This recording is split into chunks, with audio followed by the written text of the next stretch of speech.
is a team that introduced touchdown potential to the onside kick. 6-10 2 years ago, 4-12 last year. But then the Giants discovered the same magic that transformed San Francisco. They drafted Lawrence Taylor, the other rookie defensive standout of this season. And suddenly the city of New York is talking Super Bowl. Today, an NFC Divisional playoff between pro football's two born-again franchises, New York and San Francisco. The New York Giants versus the San Francisco 49ers.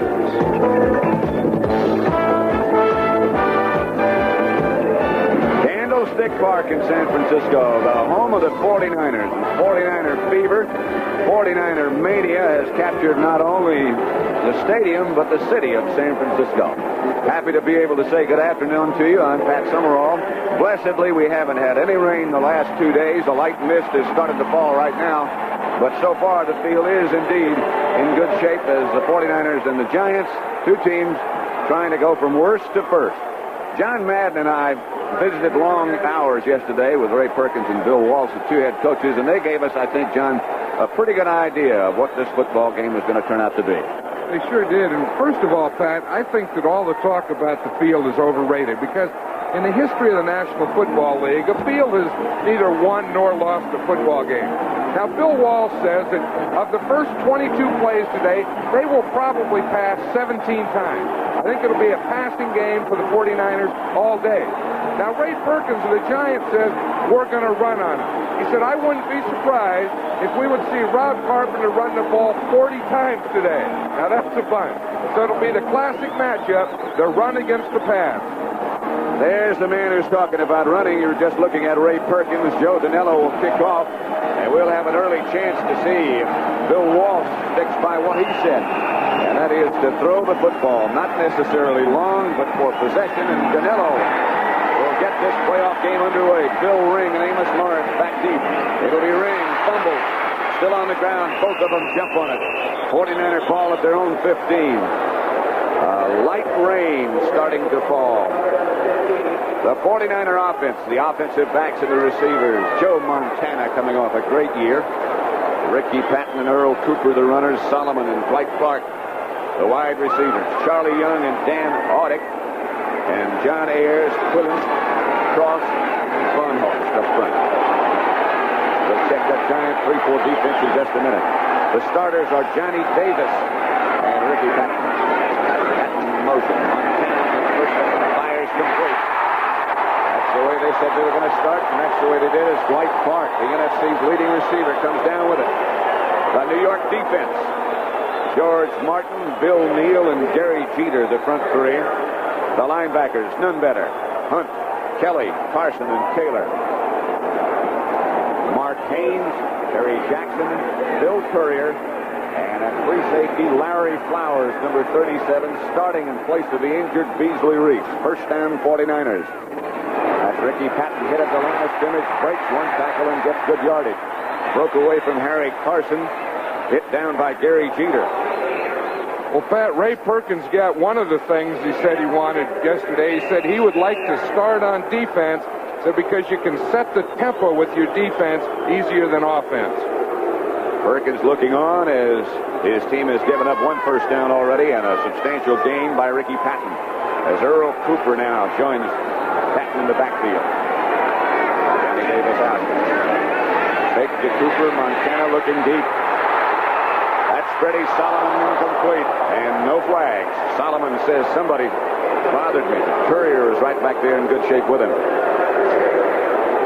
I'll tell you, it's a great job by Courier. It's a double zone. Courier is a deep man with the outside on the left. Now watch him get in there and just get that right hand up there.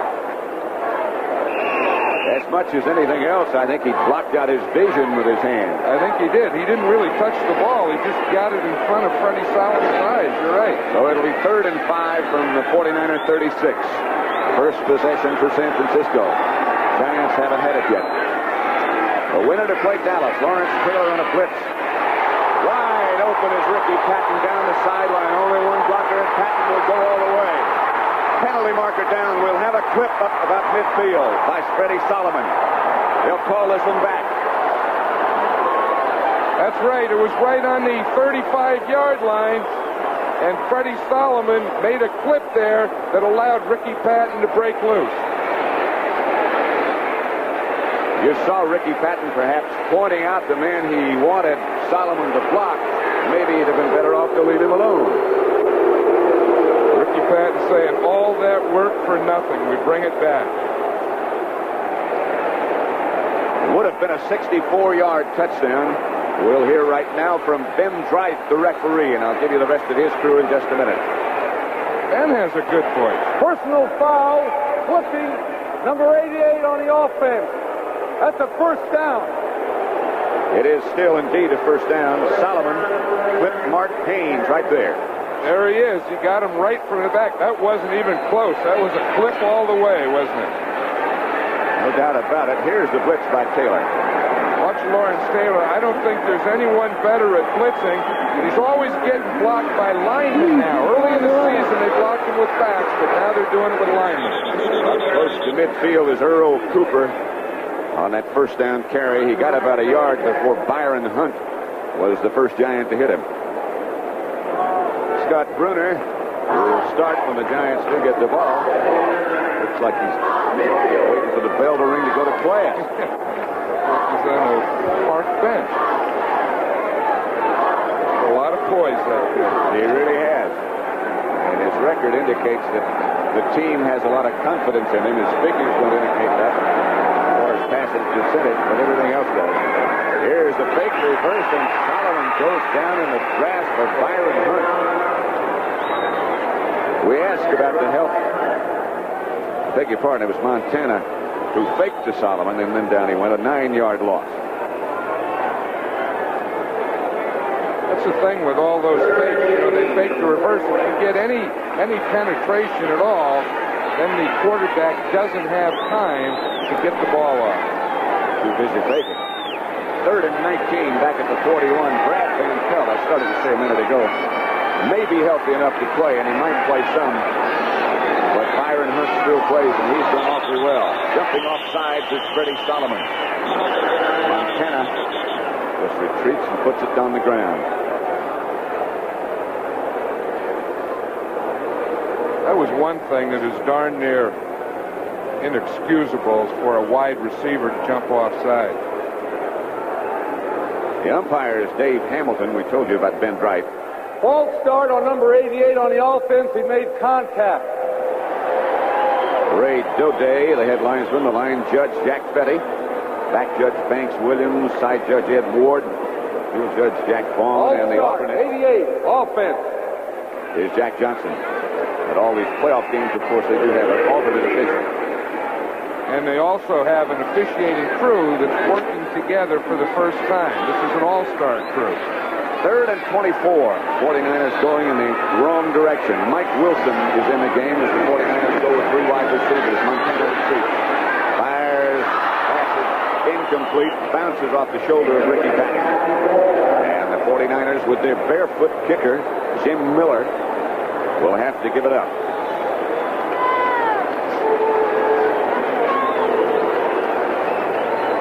We had a barefoot place kicker last week in Philadelphia. Miller is a barefoot punter. He got started that way because he lived on a farm and he didn't have any kicking shoes, so he kicked every kind of ball he could find barefooted, didn't he? Didn't have anybody to play with. Just him and the ball and no shoes. Off the side of that barefoot, Bill Courier lets it bounce, and it takes a 49er bounce. Penalty marker down again. That was one of those penalties, Pat, that kept flying from way back in the backfield, and that's usually something on the tight end. It's usually the defense holding on the tight end initially. A 38-yard punt by Miller. 38 seems to be the number for this weekend, doesn't it? It's against the Giants. That's right. When that flag comes from the deep in the secondary, comes flying at 20 yards, it usually is around the tight end, and that'll give the 49ers an automatic first down. Holding The yardage is before not he so tipped the important. football. That's a first down. But that first down is very important. 49ers still keep the football at their own 41. 41-38 San Diego over Miami. 38-0 Dallas over Tampa Bay. And a 38-yard punt, the first one by Miller. Montana, the quarterback. What a great year he had. Patton looks to Mike Wilson and got him on a quick slant in Giant territory. You know, early in this game, Pat, we can see what the 49ers are trying to do offensively. They're running play fakes, holding the linebackers, and then working the receivers behind the linebackers and in front of the secondary, as we just saw Mike Wilson there. Montana is 3 out of 5. There's the book on Wilson. Clark got wide to the left. Wilson's out of the game now. They're going to take the Patton. Clark gets away from Terry Jackson. Almost broke clear. Jackson finally hung on. It's another 49er first down. Bill Walsh was telling us last night that he expects this man, Dwight Clark, to have a big day. He said because he can handle this type of field. He says he has good balance, and he doesn't slip when he cuts, and you can see it there. That rain that appeared just briefly as the game got underway seems to have stopped now. It was a very fine mist. And this field, although it's in pretty good shape right now, can't stand too much moisture. Ricky Patton look wide to the left. Earl Cooper is the lone setback. Montana will throw again. Giant whip. That's Clark. Clark inside the 15 to about the 11. Larry Flowers made the stop.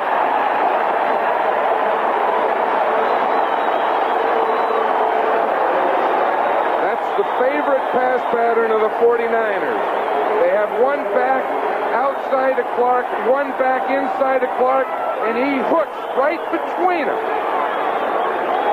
He does indeed have that great feel as to where to pull up against zone coverage. He's a lot better than they thought he would be in the beginning.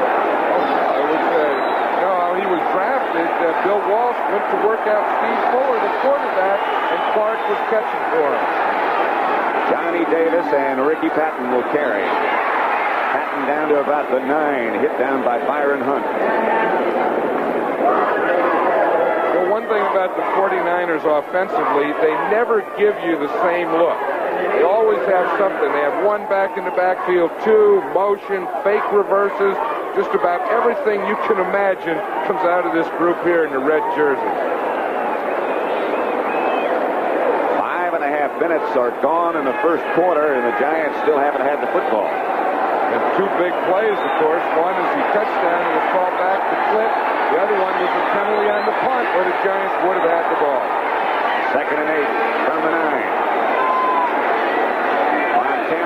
Remember, he scored the first time around. He throws this one out of the end zone. Clark, the nearest receiver, but a penalty marker is down. I saw that one. That's that umpire right behind the defense. When he throws that, that's holding on the offense. And you're right, John. Ben Drive will take it back in the other direction.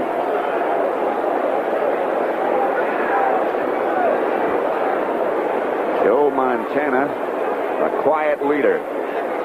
Brian Kelly, the Giant defensive leader, being insulted by Ben Drive. Holding offense number 56. I think we can see that, Pat. It's right here in the middle. We'll see Fred Quill in the center, 56, working against Bill Neal. You see his right arm. He had the right arm outside his shoulder. The left arm he pulled him down with. That was a double pull down. You said yesterday, John, he was going to have trouble with Neal. Montana rolls right. Solomon out of bounds. Montana's hot. Mark Haynes pushed him out of bounds. Freddie Solomon can also throw the option pass if he fails some of those reverses they're faking. And he can also get deep. And, this year when I talked to Freddie, he was so proud of his blocking. And then the first block that he throws, he gets a clip. But he said, if I've improved anything, he said, I've become a complete receiver. He said, because now I block. He said, watch me. 3rd and 7 from the 8. Montana has hit 4 in a row. Linville Elliott will now operate on the right-hand flank.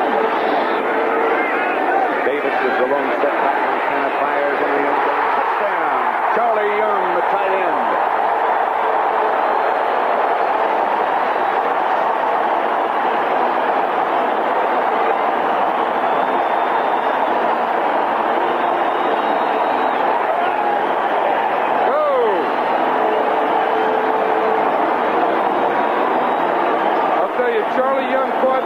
but the big reason is Joe Montana's ability to move around, and he was able to buy a little time to find Charlie Young. You see him there? He steps to the left, steps right, and then he steps up as he throws that ball. And then he could find Charlie Young in the back of the end zone. Ray Worshing gets the extra point. And the 49ers move in front with 9:03 left in the first quarter. Watch. Now here Charlie Young is going to the back of the end zone. He's running the pattern. He just stands there. He's waiting. Montana's working around. He finds him in the back of the end zone. 7-0 49ers.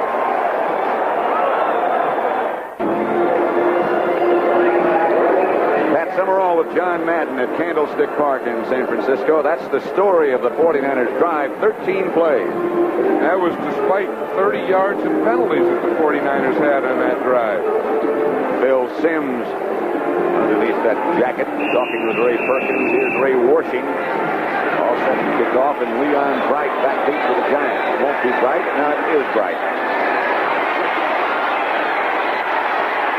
Bright gets outside the 30 to about the 33. A penalty marker goes down. Amos Lawrence made the tackle on Leon Bright. A lot of penalty markers already. 30 yards in that drive. A crucial one against the Giants that enabled the 49ers to keep possession of the football, and this one is against the Giants.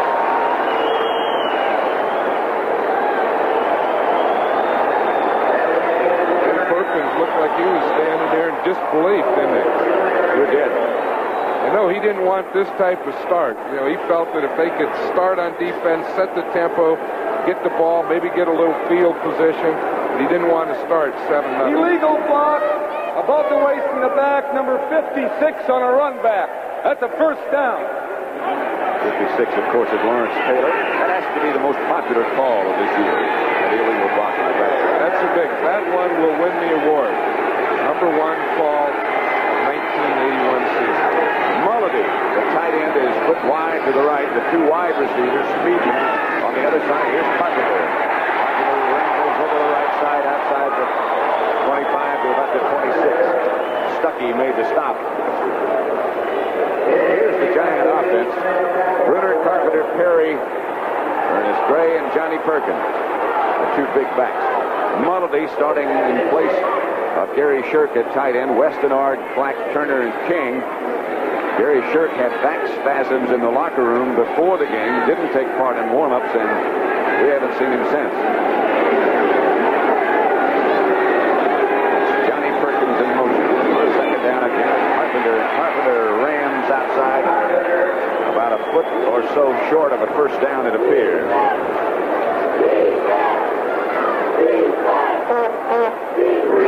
Not short of a first down. It is a first down. San Francisco also plays a three-man front. There they are. Stuckey, Reese, and Dwayne Board. The linebackers Harper, Reynolds, Cookie, and Tina Turner.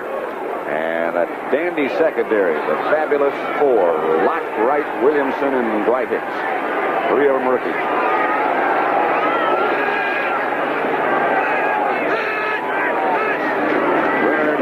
Gets the Carpenter. He's hit behind the line of scrimmage and knocked back by Jack Reynolds. The hacksaw over in the 49er bench, trying to stay dry and trying to stay warm. The Niners all wrapped up. Carpenter got perhaps a foot. There's what he did all year. Only one back in this game, and as a matter of fact, who averaged over 4 yards a carry. That's Bill Ring. Young and Mulledy now are in the Giant lineup. Two tight ends, two wide receivers, and one setback on 2nd and 9. Young in motion. Bruner will throw. Throws to Young. Carlton Williamson immediately. About a 6-yard pickup. It'll be third down. This is one of the situations that the Giants would like to stay out of, because there's one defensive lineman that hasn't been mentioned yet, and that's Fred Dean. He is number 74, and he just entered the fray. And look out for him. And he doesn't start, but he's in the Pro Bowl, and they call this Dean fence. Look at that chest on him. He has a sternum injury, and that's a little added protector. They put a tight end across from Dean. to neutralize him a little bit, and they keep him in. Double team. It'll be a first down as Bruner hits Carpenter. The Giants pick up their second first, I'm sorry. Bobby Leopold made the stop. Now, that was an interesting thing. As you said, they put a tight end on Fred Dean's side, and Ray Perkins said he wanted to do that. You know, Ray Perkins knows Fred Dean. He coached with him at San Diego when he was with the Chargers. He said, we're going to put a tight end on his side most of the time, but he didn't say he was going to double team him. We thought he was just going to put him there to make him think about it. But he kept him in with a double team that time. Mulledy and Weston both blocked him. Perkins in motion this time. First down Giants. Carpenter to the outside. Ralph got a couple. Got into 49er territory before Jim Stuckey again wraps him up. You know, last week against the Eagles, the Giants had 24 first down situations, and they ran the ball on 22 of them. This guy did 33 times for 161 yards. What a day.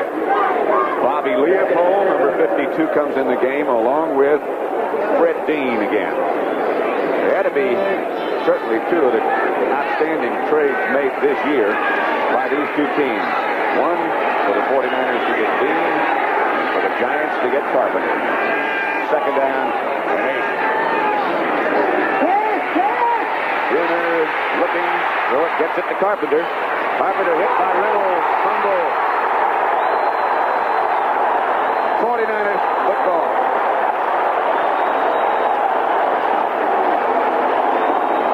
There's another big addition to that team who just made a big play there, Jack Reynolds. Bob Carpenter's upset. He didn't think that he fumbled that ball. He's telling Jack Benny that wasn't a fumble. I was down. Fred Dean now. He's man-to-man there on Jeff Weston. He gets by him, but Bruner does a nice job of stepping up, buys a little time, gets it to Carpenter, and that ball left as soon as Jack Reynolds hit him. Reynolds hit it with his helmet and knocked it loose. That was a fumble. 49ers still lead 7-0 their football. Look out, Clark. Here comes Big. Here's that last fumble. You'll see it right here. Carpenter catches the ball. He has possession. Now, right there, Reynolds hits him. See the ball pop out before he's down? That was a legitimate fumble. And that was Bobby Leopold who made the recovery. Rob Carpenter over having some equipment check. Nothing physically wrong with him. First down, 49ers at their own 46. Two tight ends. Another offensive lineman. This is Earl Cooper. He might have gotten a foot. Mark Haynes up with a good force. Penalty marker down again.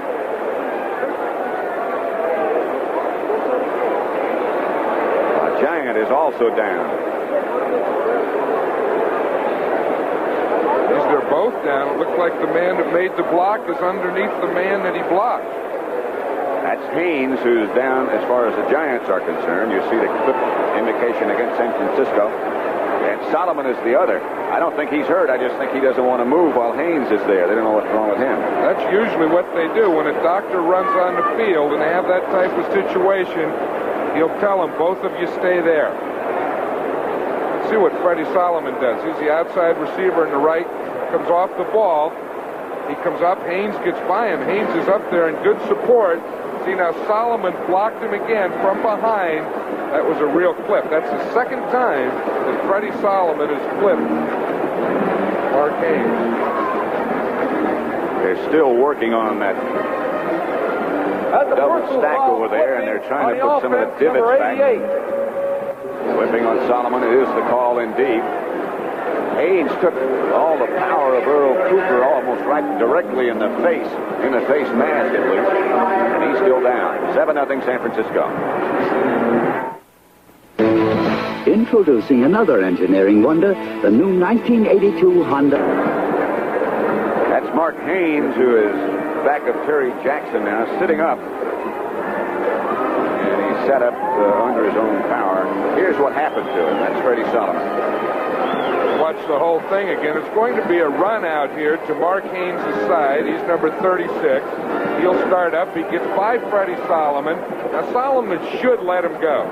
but he stays with it. And see what happened to him, Pat. He really got high-low. He got hit low from behind by Solomon and high from the runner Cooper.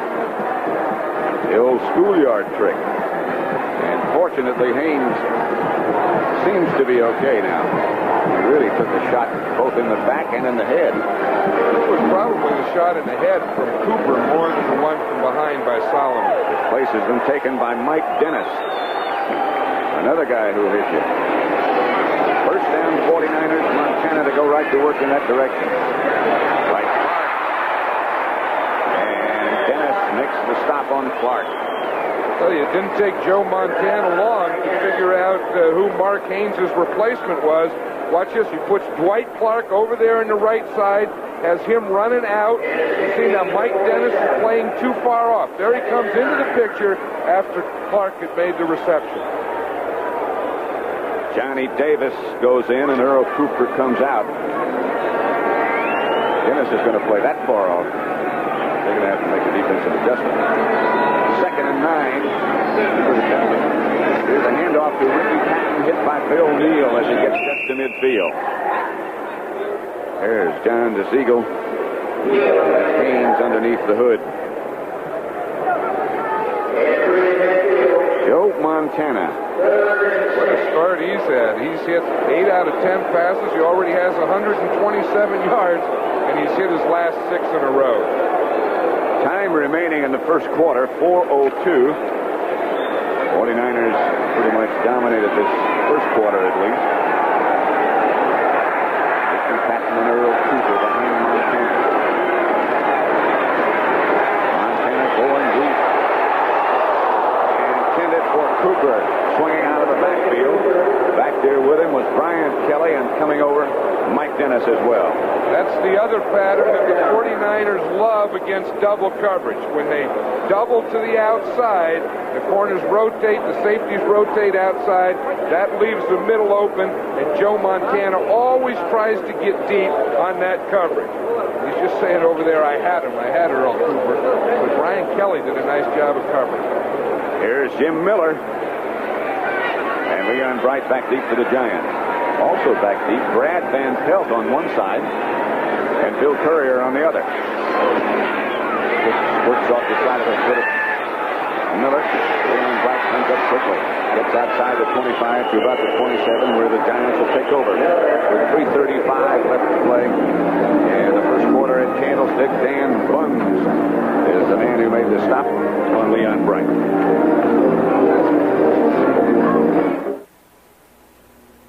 The engineers of Mercedes-Benz have created an advanced diesel power system.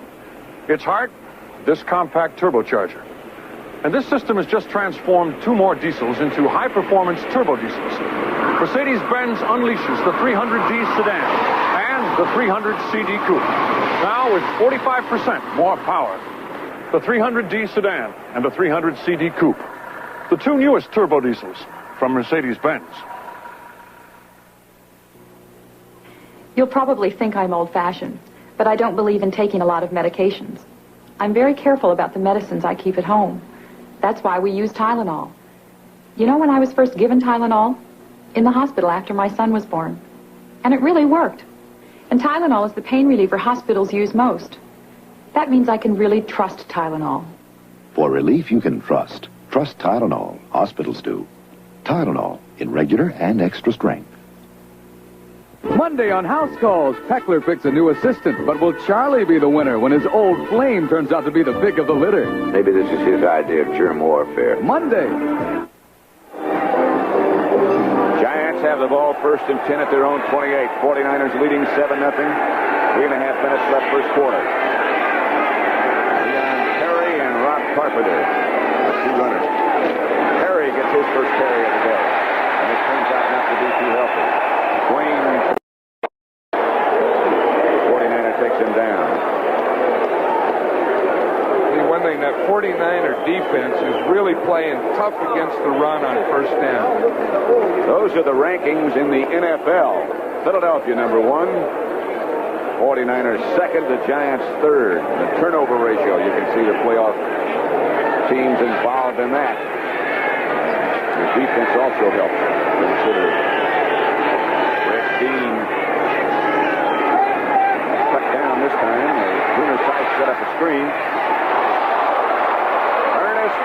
set sail. Being chased by Willie Harper, but they're not going to catch him. Ernest Gray with a touchdown from Bruner. I'll tell you what a throw that was. Dave Jennings there. He's the top cheerleader. Boy, did Scott Bruner thread the needle on that pass. I don't think he was the intended receiver by any means. They were trying to set up a screen. Watch him. He comes to the outside. We'll see it's his own defense. He just hits in there and keeps sliding. But that ball was thrown between three 49er defenders. And when Ernest Gray gets a step on you, you're not going to catch him. 72 yards. Scott Bruner to Ernest Gray. Danilo will kick and Bruner will hold to try to tie it up. First quarter winds down. Danilo does. It's 7-7. Boy, how things can turn around. 72-yard touchdown pass from Scott Bruner to Ernest Gray. Let's see if we can watch that one again, Pat, from the start here. You know, Scott Bruner doesn't have great statistics, but he sure comes up with big plays. Okay, now we're going to see right here. This is Ernest Gray here, and we're going to start. He's going to come down. He'll get beyond. He'll get a bump here. He'll get beyond. Just work into this area here against the zone defense. Get between it. Catch the ball here. Break and get all the way in for a touchdown. Very well done. I love. You see that bump in there? You see he gets it, then he slides in. He slides between the two layers, catches it right there. Missed tackle, and it's all over. And the score is 7-7. That was Dwight Hicks who missed that tackle on Gray, and Gray was off to the races. Willie Harper was the 49er with the best chance at Gray, but I think that's a bit of a mismatch. Danilo will kick off that drive, if you can call it one. 2 plays, 72 yards, and the game is all even. Danilo to kick off. Bill Ring and Amos Lawrence back deep for the 49ers. It's Amos Lawrence. Penalty marker is down. Lawrence has got some room. Amos Lawrence hit by Danilo and by Mark Haynes, who made the saving tackle. A 47-yard kickoff return by Amos Lawrence. From where the penalty flag is, it looks like it would be the Giants offside, and I'm sure the 49ers will turn that down. Kicking team was offside. You were right, and you're right again. They'll turn it down.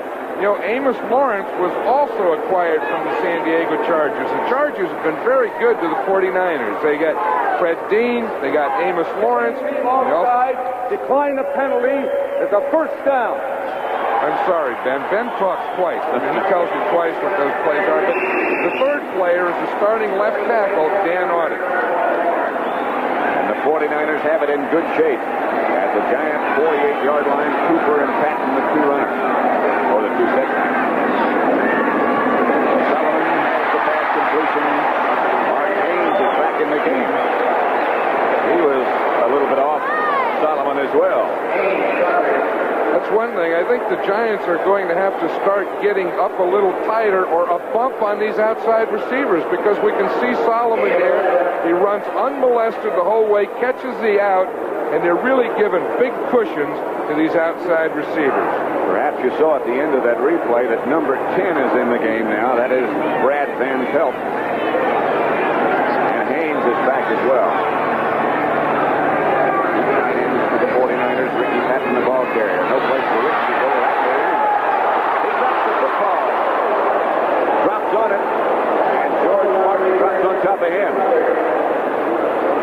There's Brad Van Pelt. Ray Perkins was telling us last night that he was okay. He would start Byron Hunt and maybe play Brad Van Pelt. Because that's something that Ricky Patton really shouldn't do. Once you start on a sweep to the right, you have to find something in there and get it upfield. You can't turn and reverse your field, especially on this type of field. That's what caused it right there. Yeah. Look at that step. Big play. And 17 indeed. Montana throws over the middle, intended for his tight end, Charlie Young. He is tripped up by Larry Flowers. Montana was under under heavy pressure from the Giant defense. They're headed 9 out of 13, 138 yards, and a touchdown pass to Charlie Young. Score tied 7-7 in this NFC playoff game. Just looked at Charlie Young there, and Bill Walsh was saying that he has really come along as a blocker this year. He said he may be the best blocking tight end in the NFL. A couple teams have given up on him at one time. Montana on third down. That's Mike Wilson, the third wide receiver in the pocket. Now throws deep. He's got a man wide open. Clark. And Clark is down and out of bounds at the 6-yard line by Larry Fowler. Can he get open? I'll tell you, he can get open, and the other thing is Montana can move around, and he can buy time. Again, now we'll see this here. This is a double zone. You see, Mark Haynes comes up. He bumps Clark. Now he lets him go to the safety. See, now Clark was going to run it out. He saw Montana move. He went out and up, and he caught the ball out there before the safety, Larry Flowers, got over there. It'll be first and goal, 49ers. Mike Clark is big for a wide receiver, 6'4", 210. Here's Montana. And Bill on a blitz intended for Cooper, incomplete. Bill Courier, the defender for the Giants. You know, in that last play, we saw the isolate, the play before the isolated Dwight Clark. But again, it was this guy here, number 16, Montana. By scrambling, he could buy that time that allowed Clark to run his out and then react by going up. It'll be second and goal at the 6. 46 seconds left first quarter. Two tight ends. Houston Ring. This is Bill Ring. Ring rings down to about the 2 before George Martin puts him down. Bill rings down to the 2.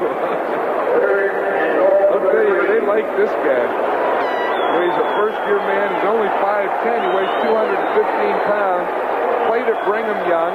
Was with the Pittsburgh Steelers at one time, and he roomed with Rocky Blyer, who's his idol, and his agent. Well, a good relationship. Idol and an agent.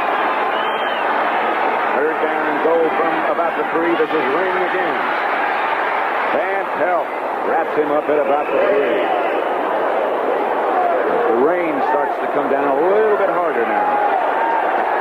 There's a guy who's ready to play, Brad Van Pelt. He hasn't played in a month. He was originally injured in this game. First playoff game for that 9-year veteran. Long time coming.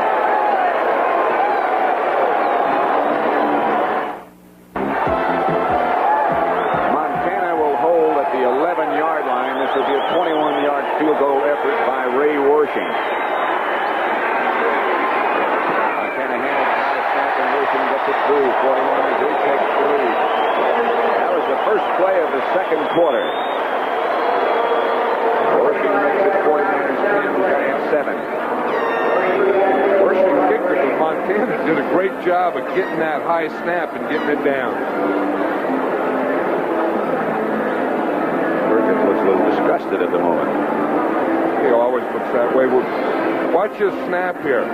Watch the job that Montana does. The ball is high. He has to not only bring it down, but bring it back into him, and Worshing makes a perfect kick. Okay, now let's watch this big play to Clark. Here's Clark out here.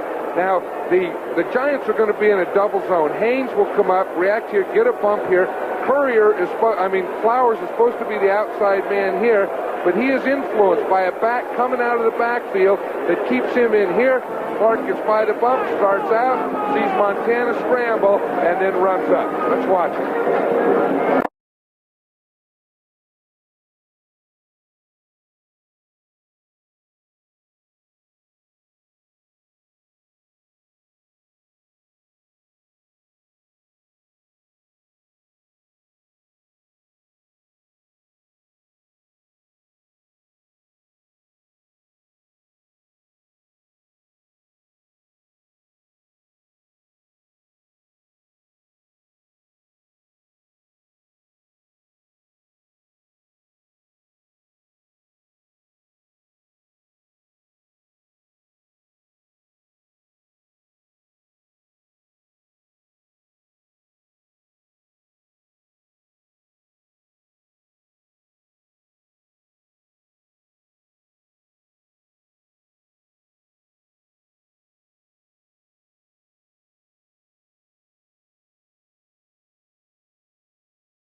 quickly. First down, Giants at their own 37. 49ers leading 17-7. Certainly a position that Ray Perkins did not want to be in as Joe Montana walks upstairs to the assistant coaches, Leon Bright and Leon Perry in the backfield. That's Leon Bright outside the 40, about the 42, a fumble. 49ers are saying they've got it, and they are indeed correct. About to blow it open. Tina Turner made the recovery. I wonder why Rob Carpenter wasn't in there. You know, if you watch Leon Bright going off, he has rib injuries, and he has a flak jacket on. And sometimes that's hard to hold the ball as you're going in with a flak jacket. Carpenter is standing over on the sidelines. Appears to be okay, but there must be some reason. 17-7, San Francisco.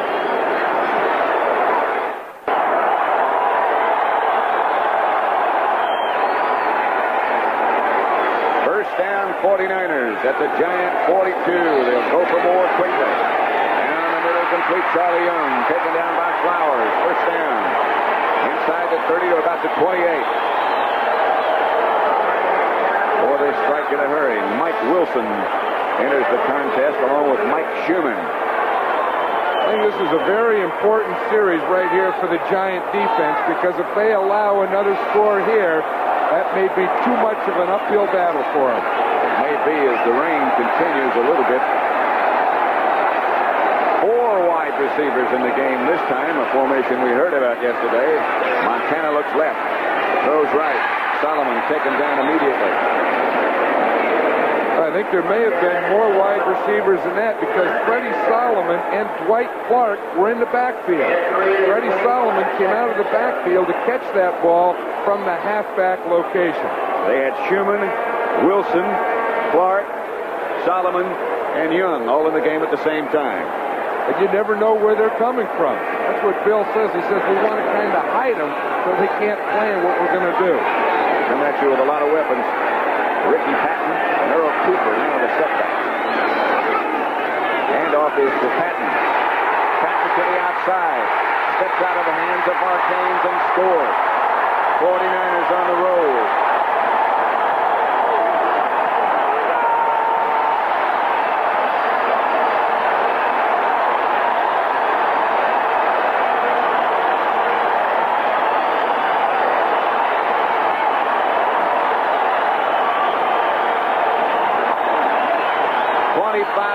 Touchdown run by Ricky Patton.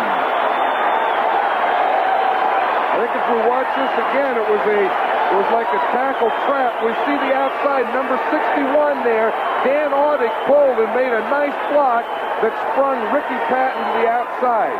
Audick came all the way from his left tackle position. And Wershing has the extra point. It's San Francisco 24.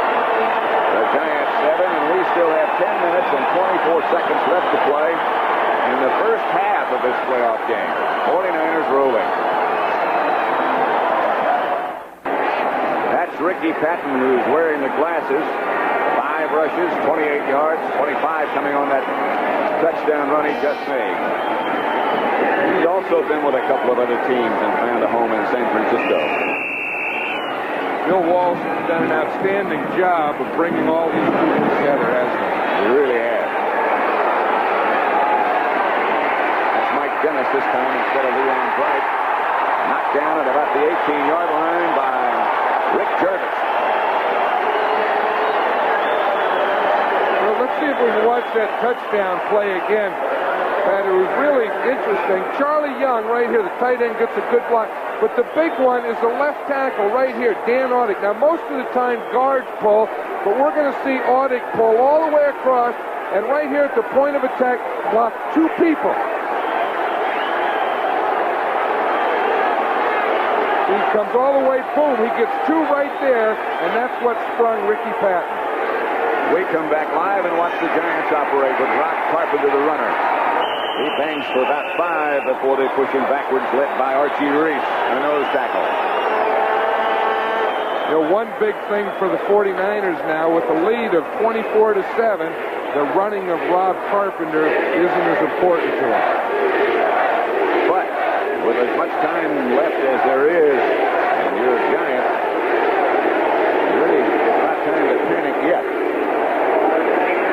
We know that after watching those games yesterday. Isn't that the truth? 2nd and 5 at the 24. Perkins goes in motion to the right. Brunner gives again to Carpenter. And Carpenter's got some running room. Carpenter will have a first down at the 38-yard line. Dwight Hicks led the 49er tacklers. Carpenter, good run. Found some daylight to the outside and gives the Giants some breathing room. That's the other thing. When they put Fred Dean in, they would like to run at him. You see, now Weston does a good job there. See the left tackle? He gets outside. He hooks Fred Dean. He gets outside position, keeps him to the inside so that Carpenter could bounce out. Giants operate now with 2 tight ends. Mullity and Young, who's in motion right now. The big rookie from Purdue. He indeed was really in motion. They throw outside to Mullity. That's enough for a first down, but Young was in motion. Carlton Williamson made the stop on Mullity. Of course, the rule on motion is that they can go across the backfield in parallel, but they can't turn upfield before the ball snaps. These two teams met in regular season with the 49ers winning 17-10. Now this is the victory that locked up the division title for them. Illegal motion offense, number 89. And in that last game, the Giants dropped 8 passes and had 5 turnovers. And still it was only 17-10. Look at all the yardage. The 49ers have been penalized 75 yards. Still at 8:41 left to play in the first half. Again, Young goes in motion. Leonard gets to Carpenter. Carpenter gets to about the 35 under a horde of red-shirted 49ers, led by Craig Pookie. He's from Tennessee, as is Jack Reynolds. And Craig has sort of patterned himself after the mannerisms and lifestyle of Reynolds. Right. In fact, they were roommates in training camp. They both went to Tennessee, as you said, but 10 years apart. It looks a little like Jack Reynolds, doesn't it? Doesn't have a hacksaw yet. At the 35, they lost yardage on the last play. Call it 2nd and 12. Young again goes in motion to the right. Brunner, Ernest Gray, first down Giants midfield. Eric Wright made the stop. Another good throw from Brunner, 16 yards. I'll tell you, that height to Brunner, being 6'5", I think is a real advantage for him. We'll see Ernest Gray come off here again.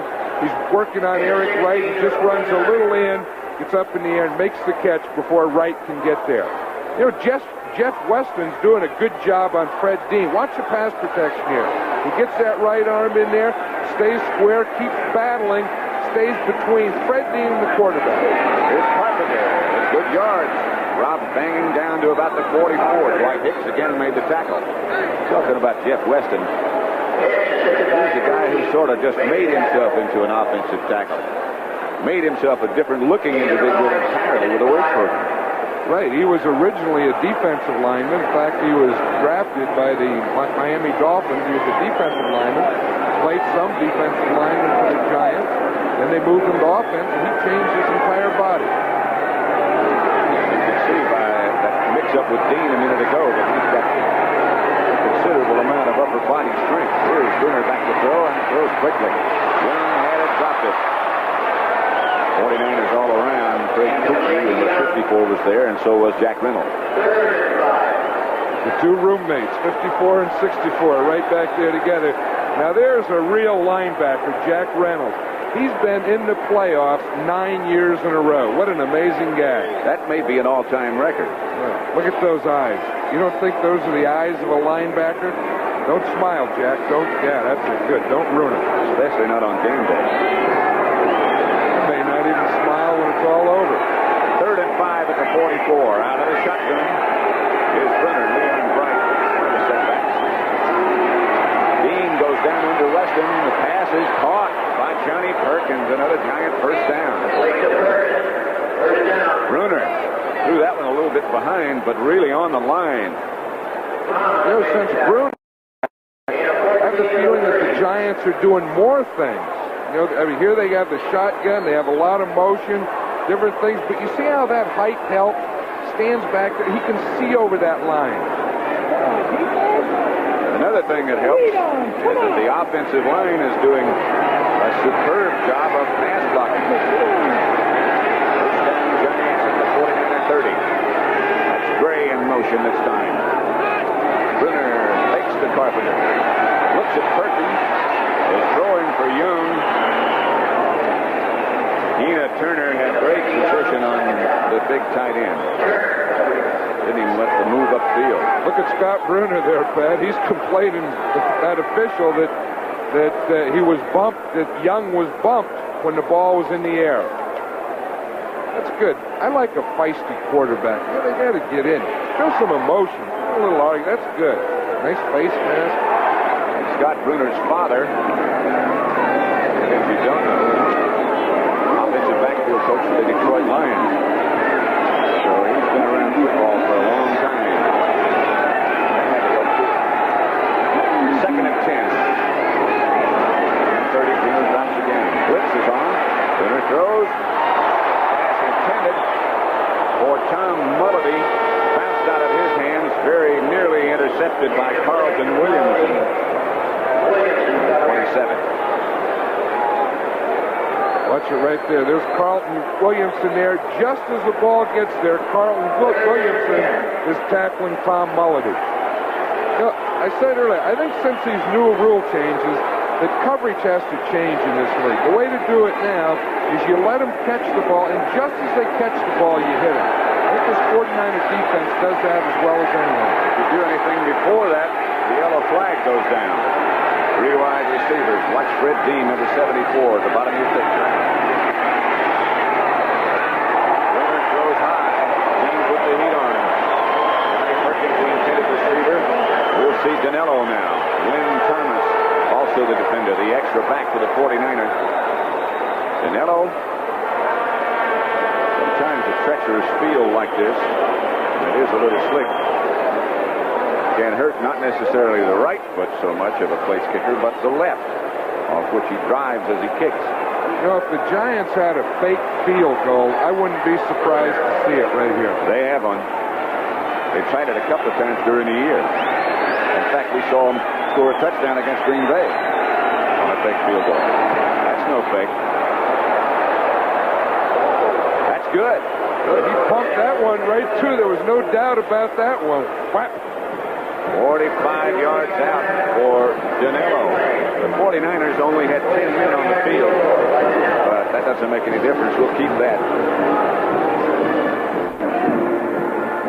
Joe Danello tees it up, and will kick off to the 49ers. Not too much of a wind. This place, of course, is very famous for being one of the more windy parts anywhere. But today, outside of the fact that the field is wet, playing conditions aren't bad. Danello drills it down to Amos Lawrence. He's had one good return already. Amos hurdles out to about the 25 and bounces to the 26. Mike Whittington made the tackle. Here's Danello a minute ago on that field goal. In this type of turf, the most important foot is the left foot, the plant foot. And you see his left foot just slipped a little, but he was still able to get all his leg into it. And got the field goal from 45 yards out. Van Pelt back in the game on defense for the Giants. 5:23 left to play in the first half. The 49ers 24. The Giants 10. Montana, quarter. Here's that same play again. And Van Pelt spun out of the block and made the tackle.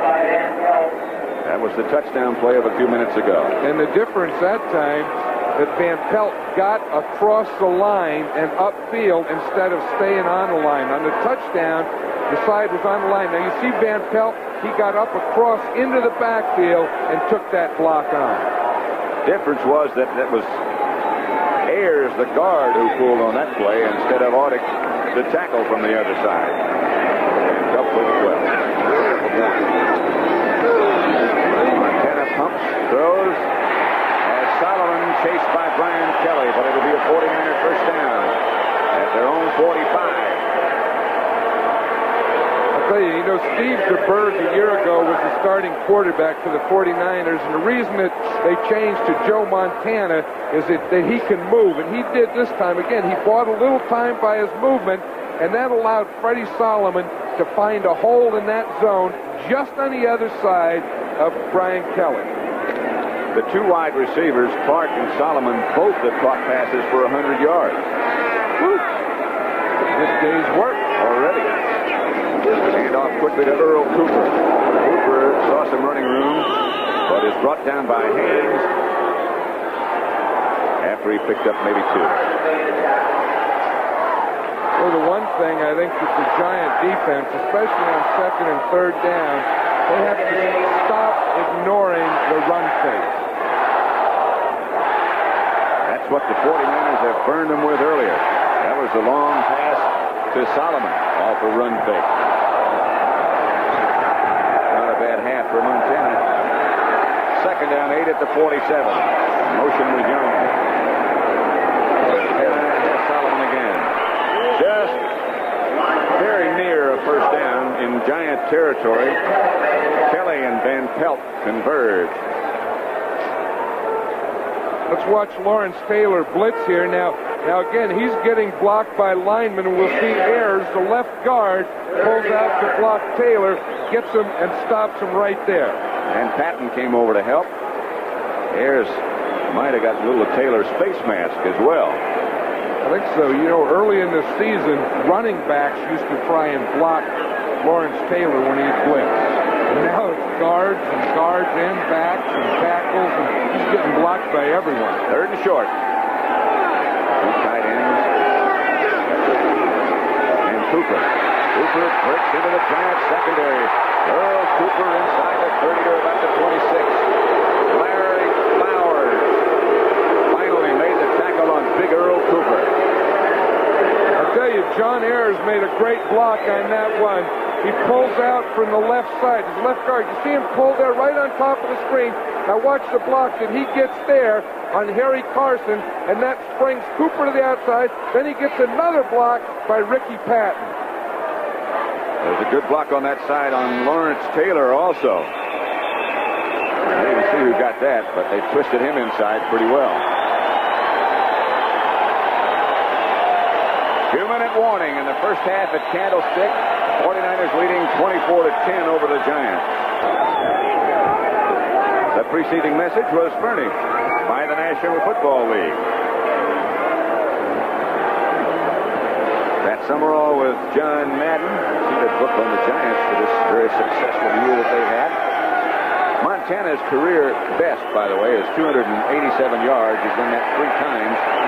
He already has 276 yards in this first half alone. He starts Patton in motion. Giants chasing, Montana throwing, and just throws it away. A lot of pressure coming from Montana's left. The person of Taylor and Jeter. We were talking before the game that the field really won't be that big a thing, and I believe that. You know, we watched this first half, and I think that this ground crew has done an outstanding job of getting this football field ready to play today. The league suggested that George Toma from Kansas City, who's considered to be the very best, be brought in to work on the field. He's been out here 4 times. And the city of San Francisco deserves a lot of credit for the condition of this field. The 4 wide receiver formation. Montana started that quarterback draw, and the Giants wouldn't buy it. Bill Neal was the first one in white there.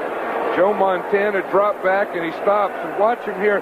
The first thing he'll see in the right of the screen is Jeter coming from the outside. And boom, he had to pull it up, and that play didn't work. I think that's one that they'll probably throw away. Huh? We won't see that one again today.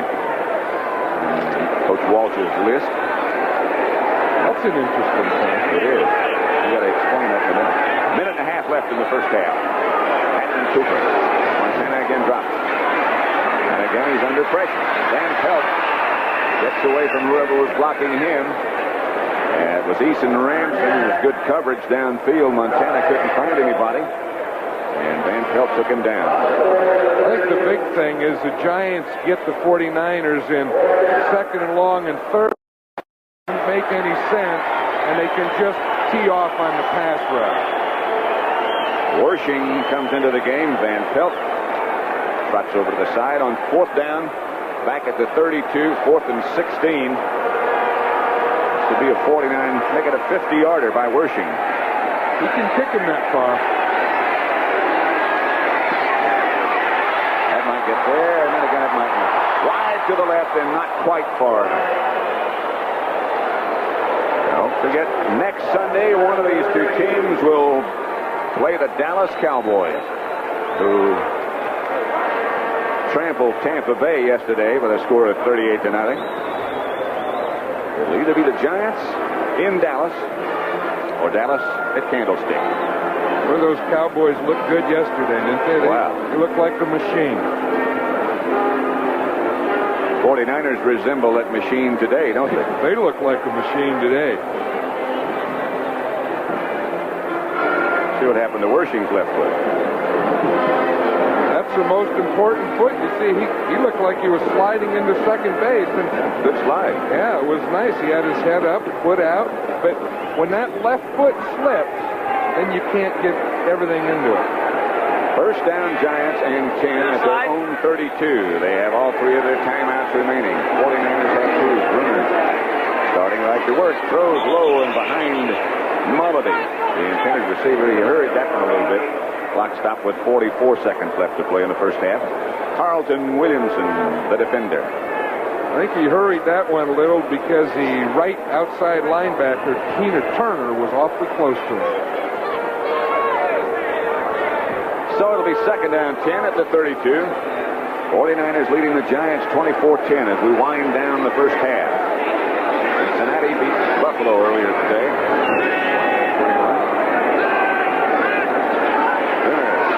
Play Carpenter. Harper quickly. Nothing doing. Tina Turner also on the tackle. You know, sometimes on a draw play, the most important block is that tight end. You know, to turn that linebacker out. They had the inside block, but they didn't get the outside linebacker, Willie Harper. Coming up at the half, Roger Staubach, of course, on the left of your picture. You know the guy in the middle is Brent Musburger, and one of the real great ones, Mr. Bradshaw. Terry on the right side. Giants just letting this clock run down and run out. And Brunner will indeed just let it run out.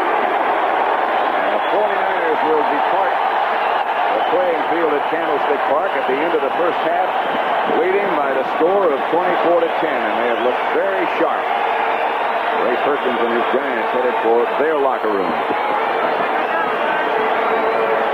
And John Madden said at the beginning of our broadcast that he didn't think, for one, that the field would be that big a factor, and it really hasn't been. 24-10 San Francisco.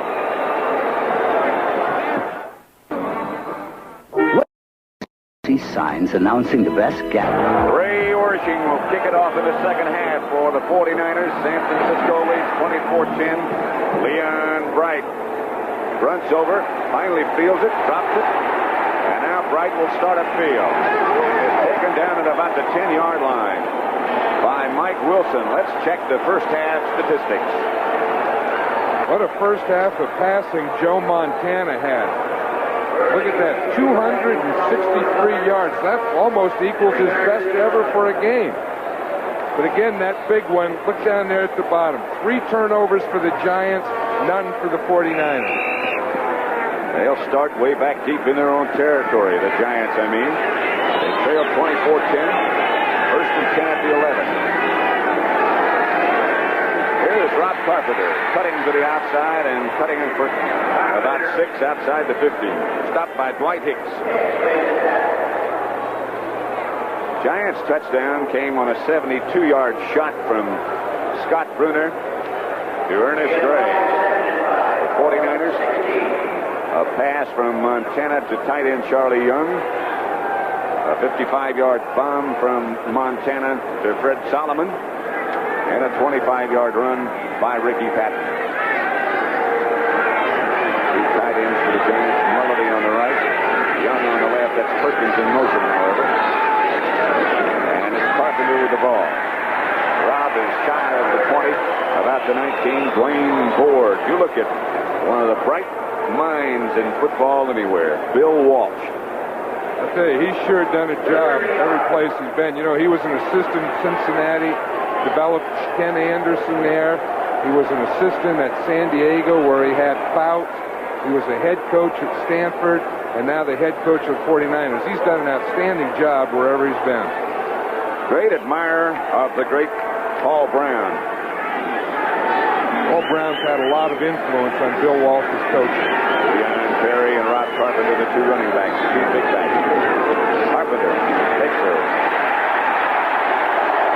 Big step one side, comes up and is hit by Dan Bunns. I don't think he got the first down. I tell you, Dan Bunns took a big step right into that line and met Rob Carpenter square and head on. That's the way you draw him up for a linebacker. A Giant player is still down.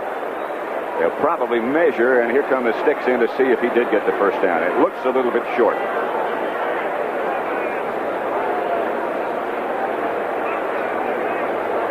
I think that's J.T.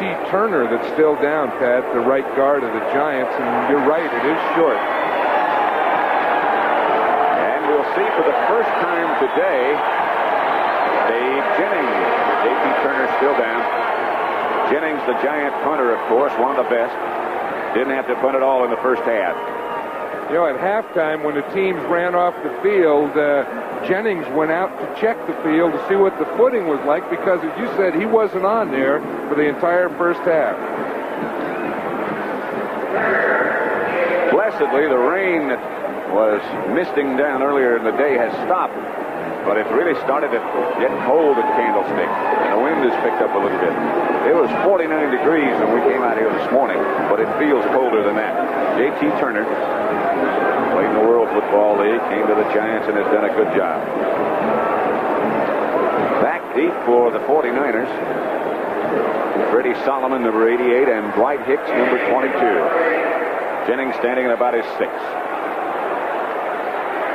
49ers up by 14 points, 24-10. But a lot of time left. 13 minutes left, third quarter. And now, just as I say, it stopped raining, it started to rain again. Not one of Jennings' best efforts, but it hits on the ground and goes out of bounds. On the far side of the field at the 49er 35. No penalty markers on this punt. Everything is stopped. A 46-yard kick by Jennings. The roll got about 10 extra. 24-10 still. Look out, world. Here comes a brand new world car from Ford with front-wheel drive, four-wheel independent suspension. And now you got more doors, something more than 4 doors. Another one behind, they call the hatchback. Here comes a perfect high-mileage car for a family of 4. New Escort 4-door. Outselling every import car line in America. Here comes new. Here comes now. Here comes Ford. Sometimes I don't want my kids watching what's on TV, but they can still watch something great with our RCA video disc player and video disc. Just flip a switch and on... There's a guy that's been outside a little too long. Looks nice. There's Ricky Patton. Double tight end lineup for the 49ers over the right side. Harry Carson made the stop. Here's the 49er possessions. That's in the first half. And you can see that they got a lot done with those possessions. It's the situation Bill Walsh was talking with us about yesterday, about why they had run the ball so much more this year than they did the last 2 years. Simply because they were ahead and they were looking at that clock a lot. Eating up as much as they could. There's Patton going in motion. Montana gets to Cooper. Cooper swings to the outside of Earl Cooper. Rambles into Giant territory before he's tripped up by Mark Haynes. Cooper, they say, is a good outside runner, and he's shown that today. You see, he starts out here. They have motion going across the field. He starts out to the right like he's going to run inside, and that holds the defense. That'll hold the defense. See, he starts here. He starts like he's going to run inside right there. Now he'll bounce out to the left, find a hole between the tackle and the tight end. First down, 49ers. Montana now will put it up in the air. He has time, chased by Byron Hunt, and picked off by the Giants at the 40. I believe it's Bill Courier. But let's wait and see. Giant interception caused by the heat.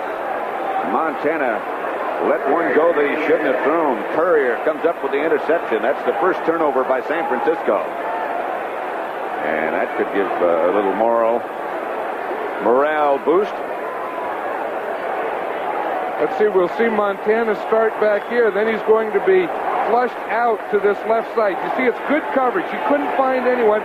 There's Jeter. He has to throw. He throws going backwards, and Courier comes up with the ball. Now it's Byron Hunt that came flying across from the other side. Here comes Mulledy in motion. Brunner will go right to work. So much for the running. Mulledy. I beg your pardon, Johnny Perkins. Perkins still on his feet. Perkins will score. Touchdown, Giants. Right back in it. A strike from Brunner of 59 yards. I'll tell you, we see Scott Brunner there, and he may not have the greatest stats, Pat, but he can make big plays. He can make things happen. He can see, and he can really get a ball in there when there's not an awful lot of room. Now watch Johnny Perkins. He comes here. There's a zone. See the seam in there? Right between three defenders. Scott Brunner just zipped that ball in there, and Perkins came up with the play and the touchdown. And that was Dwight Hicks, the 49er, who he stiff-armed right at the end. Johnny Perkins, who had been hurt his knee and his ankle on the same play. Didn't show any effects of it that time, and the Giants are right back in it. Joe Danello with Brunner holding makes it San Francisco 24, New York 17. And the complexion really turns around in a hurry. So much for the machine. Tonight the Martins are watching the whole world go up in flames. Pat Summerall with John Madden at Candlestick Park. J.T. Turner has a pinched nerve in his neck, but he is expected to be back. Brunner strikes quickly. You know, we talk about those turnovers, how those things kill you. Look how the Giants just scored. They got their first turnover, and boom, they hit that guy right there, Perkins, for a touchdown right after a turnover. Danello to kick off. That one's going to be tough to handle. Amos Lawrence lets it go out of bounds, and Danello will have to kick again. Let's look at this touchdown. We see the motion starts out here. This is Perkins here. He's going to come up and run a post pattern in here between the zone of the 49ers. Watch this. As the coverage comes out, it looks like, you know, I don't have him. You got him. See, there's no bump right there. He gets right between the coverage, and Brunner really made a perfect throw. That's two perfect throws Brunner has made for the two long touchdowns. The first one to Gray and that one to Perkins. He really threaded it both times. He looks happy, doesn't he? Reason. Huh? One thing about the Giant wide receivers, all of them are pretty good size. Big and tall and fairly strong. And I still think Ray Perkins wants another one. I'm sure we had talked before, and he said that he would like to draft some speed, a real breakaway player in the first round, maybe a wide receiver or running back. And basically, Bill Walsh said the same thing. That's right, wide receiver, running back, and offensive tackle. Danello from the 30 this time, lines it. And it stays on the ground, they drop it. Finally, Amos Lawrence finds the handle, breaks out of the pack, and almost broke away from everybody. Byron Hunt. Let's watch the touchdown again. We see Perkins. I think it was a zone defense. We see there Williamson coming by, maybe wanted to bump him, didn't bump him. Hicks coming by, too late. Perkins gets a step on Hicks right there and runs right through his tackle. 49ers will take over after a 19-yard return by Amos Lawrence. First and 10 from the 36. At secondary, the defense of San Francisco meeting on the sideline. Montana on first down has a man open. It's Ricky Patton. Patton still on his feet, knocked backwards, and he is sandwiched. Hit by Terry Jackson. Jeter came out, and Patton really took a wallop in the back. It was a play pass, and we'll see Terry Jackson there. He made a nice hit on Patton, but he didn't wrap his arm. See what happens when you tackle and don't get your arms right. See, play fake to the first back, hit Patton out here. Now watch Jackson come up. He'll make the hit there, but see, he didn't wrap his arms around him. Patton made a little spin, then he had to take it by 3 more tacklers. That was Brian Kelly that popped him in the back and kept him down. There's Brian. He's been around a while and been through some frustrating years in New York. Right now it's 24-17 San Francisco. The injured Ricky Patton over on the sideline. He did get a first down before he got hurt. So it's first down, 49ers at their own 46. Ring is the 49er back. He whirls into Giant territory, but a penalty marker goes down. It's probably holding against San Francisco. That's the area that it comes from. That umpire right behind the defensive line usually has holding on the offense. That's right. Clock shows 10:20 left, third quarter. We've got ourselves a football game at Candlestick, 24-17. 49ers over the Giants. 85 yards now. The 49ers have been penalized. Watch Ben's right Holding there. offense number 56. You notice how he talks? It's always like I caught you. He's holding offense number 56, and he points right at him. Like it's really serious. Poor guy, Fred Quillen, he never gets his name announced until he gets caught holding. It's first and 20, back at the 36 now. Montana, no play fake this time. Good protection. Montana looking for Solomon. And he cut it off a little soon. Montana went high over his head. Mark Haynes, the defender. Mark Haynes had a lot to do with cutting that off. He had really good position underneath of Fred Solomon, and had Montana not thrown that ball high, Mark Haynes would have been in position to intercept it. Sort of a gentle rain still falling. One thing the 49ers have done, you've heard a lot, I'm sure, if you've followed pro football this year, about the great rookie linebacker of the Giants, Lawrence Taylor. Ricky Patton is walking down. He is recorded today so far officially as having made 1 tackle. Here he comes on a blitz. Montana steps up. There's his second tackle.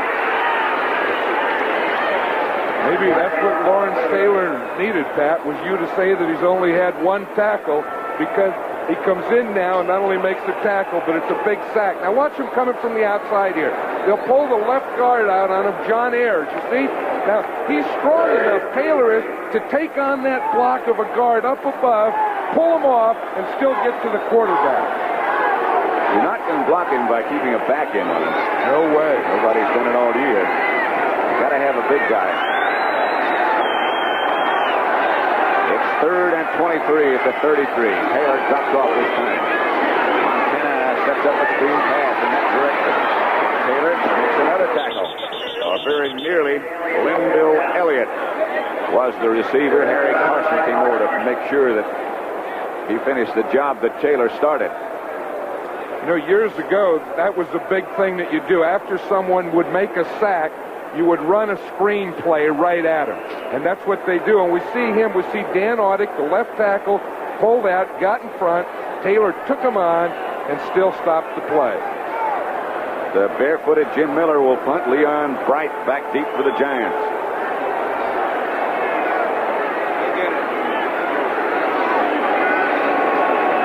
Miller standing at his own 25. Still didn't catch it. Bright does catch it. Leon coming back to the outside. Bright gets away from one man, is taken down by Keena Turner. That was a great effort by Keena Turner, because had he not made that tackle, Bright had that sideline out here. Yeah, he would have gotten big yardage. Giants will take over, trailing by 7. 9:22 left in the third quarter. Score is San Francisco 24, the Giants 17.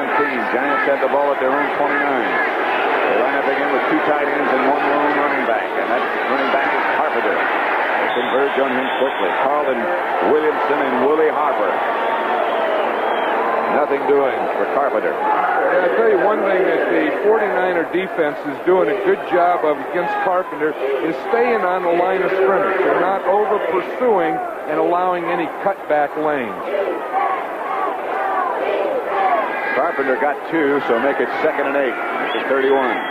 Carpenter 13 carries, 52 yards.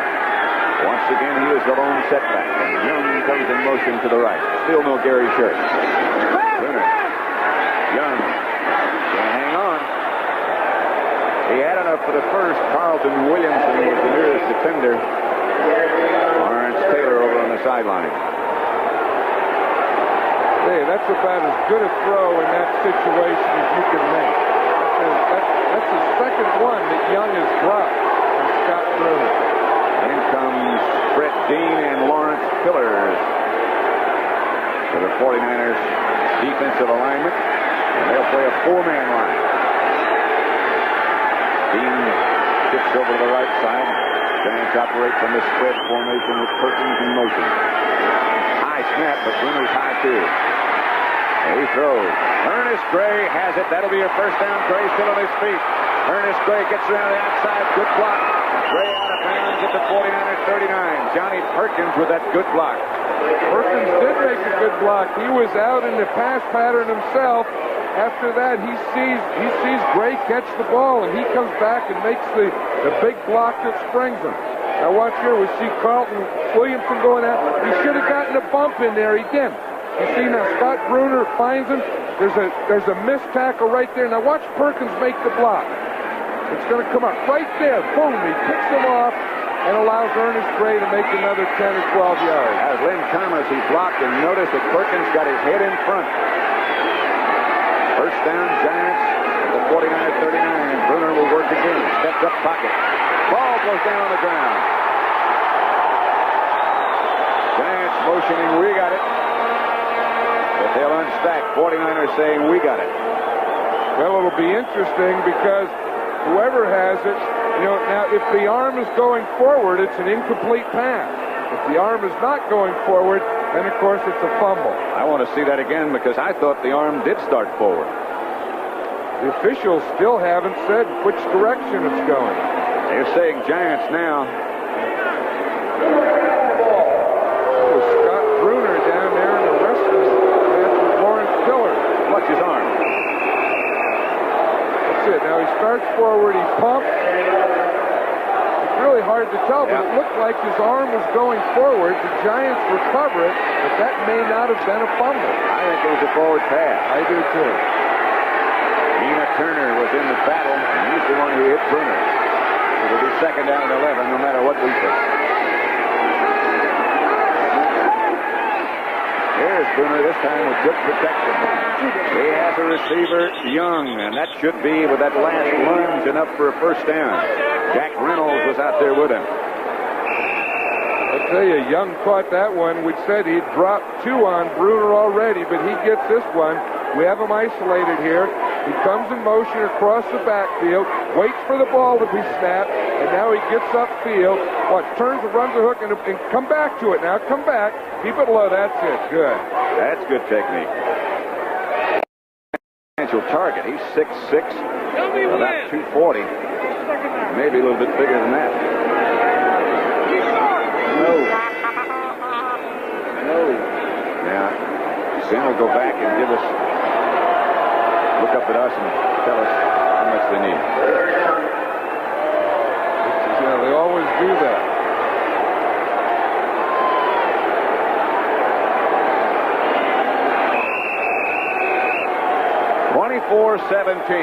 Ray Perkins pacing the sideline. 7 minutes, 35 seconds left. Would you think Carpenter? I would think Carpenter. On the right side. He got it. And he got the first down. Just by perhaps a foot, but he got it nevertheless as Dan Bunz was the first man to hit it. 49ers do a lot of shuffling around, substituting both on offense and defense. Now they have Turner and Harper back in. The regular front 3 will face the Giant first and 10. Line of scrimmage, the 49er 29, first and 10 Giants. 49ers leading 24-17. Again, it's Perkins in motion this time. Bruner fakes the Carpenter punch. Looking for Gray. And overthrown. The ball hung a little bit. Eric Wright back there with him. Now that was an authentic pump, John. That was what he was trying to do. You see, he pumped at the time Gray made an inside fake. It was a post corner. Let's see if we can see it again. We'll see Gray. Now watch him. He comes in here. He starts inside. That's when he pumped, and then he went back to the outside, and he really had good coverage there by number 21, Eric Wright. So it'll be 2nd and 10. That's a good time to go for it, though. 1st and 10, you're inside the 30. Go for it. Air it out. Get it in the end zone. Carpenter gets the rest. Leon Bright in motion quickly. And Bright. Oh, Bruner had it. He had it. And Bruner's upset. He thinks somebody collided with his receiver. He had a couple of steps. And Leon Bright is complaining as well. Bruner is 10 out of 19 on the day. You know, Ray Perkins told us last night that he has some plays that can get Leon Bright open. This is one of them. We see here, they get him outside motion on a linebacker, man-to-man on Bobby Leopold, and Bruner just didn't make a good throw. Red Dean back in the game. This time he's lined up on the left end of the line of scrimmage, defensively that is. And that's where he'll come from. 3 wide receivers. John Missler, one of them. He caught a touchdown pass last week against Philadelphia. Bruner from the shotgun. He's going to have to hurry. He does. Missler comes down with a spectacular catch. First down, Giants. Carlton Williamson, the defender, but what a catch by Missler. That was a great catch. That was a one-handed catch. He caught that ball one-handed. You know, but they have good pass protection. Jeff Weston is doing a good job out there on Fred Dean. Again, the height, but watch that catch. He goes up with one hand, his right hand, and brings it down in. What a catch by that rookie, John Missler. Kind of looks like Bruner. He doesn't look alike. It does.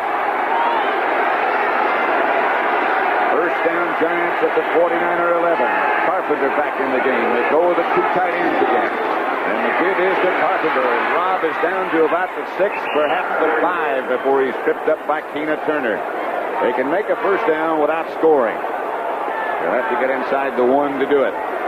You know, that's the thing that the Giants like to do. They like to go 2 tight ends and then spread the defense out, hand the ball to Rob Carpenter, the only back in the backfield, and just let him pick a hole. Ray Perkins said, I don't care if he has to carry it 40 times. We've got a week to rest.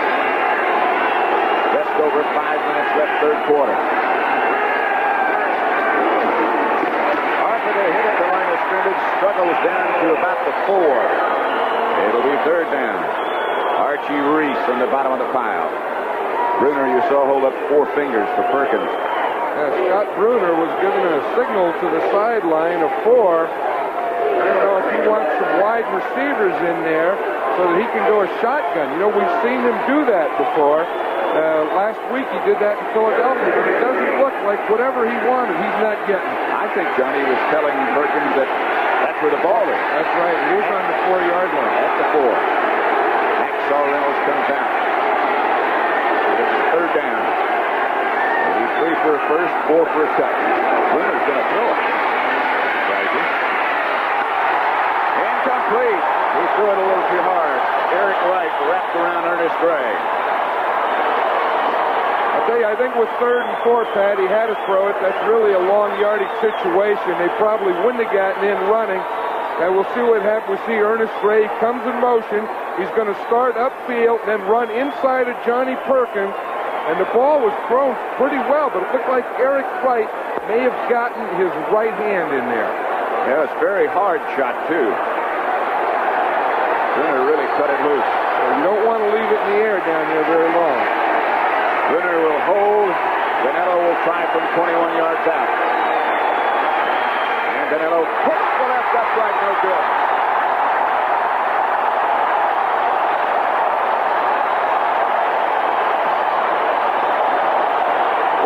Will get it back at the 20 as Danilo hits the left upright. The 49ers dodged the bullet that time. Did they ever? I'll tell you, now watch this. Again, he's kicking from the right hash mark. He has to bring it over a little. Again, he overcompensates and brings it over too far. And so San Francisco will take over at their own 20. It's been a rough 3 weeks for the Giant kicker, Joe Danello. He was just in a discussion over there a minute ago with his holder, Scott Brunner. 4:12 left in the third quarter. Here's Montana giving to Bill Ring. Ring stays on his feet, fights for yardage, gets to about the 24, perhaps the 25. Byron Hunt made the tackle. As we watch Bill Ring there, number 30, Bill Walsh was telling us yesterday, I said, will you play Ring much? And he says, yeah, in the second half. What he likes to do is get the defense, wear him down a little, and then put in Ring with his quickness. Right now he comes to the sideline along with Clark and Ricky Patton, who was hurt a little bit earlier. Two tight ends for the 49ers. Takes to Patton. Montana looking for somebody, throwing. Has a man. Eason Ramson, the backup tight end, will have a Niner first down. Harry Carson made the stop. Eason Ramson was injured in the first preseason game this year of the 49ers. At that time, they thought that he was going to be their starting tight end. Good day for Montana. That'd be a good day if the game were to end right now, huh? 302 yards, 2 touchdowns. Why Tittle has the all-time 49er record with 371. Montana just tries to for more. On a blitz is Lawrence Taylor, and Taylor takes down Montana after he got a couple. You know, we use that term great athlete or great athletic move, but that was one right there by Lawrence Taylor. We can watch it again. He'll come from the outside, the right side of the screen.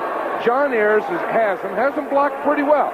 Now, Montana starts to scramble. Now, watch him lay out there that great effort to come up and catch Montana from behind. Poof, what a play. He got two and make it 2nd and 8. It was a great play. There's the 38-yard line. Their own 49ers. Hand off Cooper. He is tripped up at the line of scrimmage by another outstanding rookie, Bill Neal, the nose tackle for the Giants. One thing about that 3-man line, if you're going to run against it, you have to block the nose tackle. In all the games that we've seen this year, Pat, I don't think we've ever seen anyone knock Bill Neal backwards, have we? He has done well against every center just about he has faced. Montana with his career best. Now the Giants go with a 4-man rush. Phil Taylor. The extra one. Montana throws out of bounds. That was aimed for us, Gun. I didn't even see it. He threw it right in the direction of the 49er bench as Gary Jeter put the heat on. And Miller will have to kick again. 1:32 left, third quarter. Test will face the Dallas Cowboys. If it's San Francisco, it'll be here next week. If the Giants win, they'll go to Texas Stadium. And then on January the 24th, the Super Bowl. From Pontiac, Michigan, number 16. Miller hasn't had a good day playing. He's helped himself right here. Leon Bright goes all the way back to the 12-yard line. Penalty marker down, and the Giants will start. Frank got out to about the 16, but they'll start way back. Bobby Leopold on the tackle. 49-yard punt by Miller. As you said, he hadn't had a great day, but he sure got one off when they needed it, because that put the Giants way back. And then you add the 10-yard penalty, they're going to be coming out inside the 10-yard line.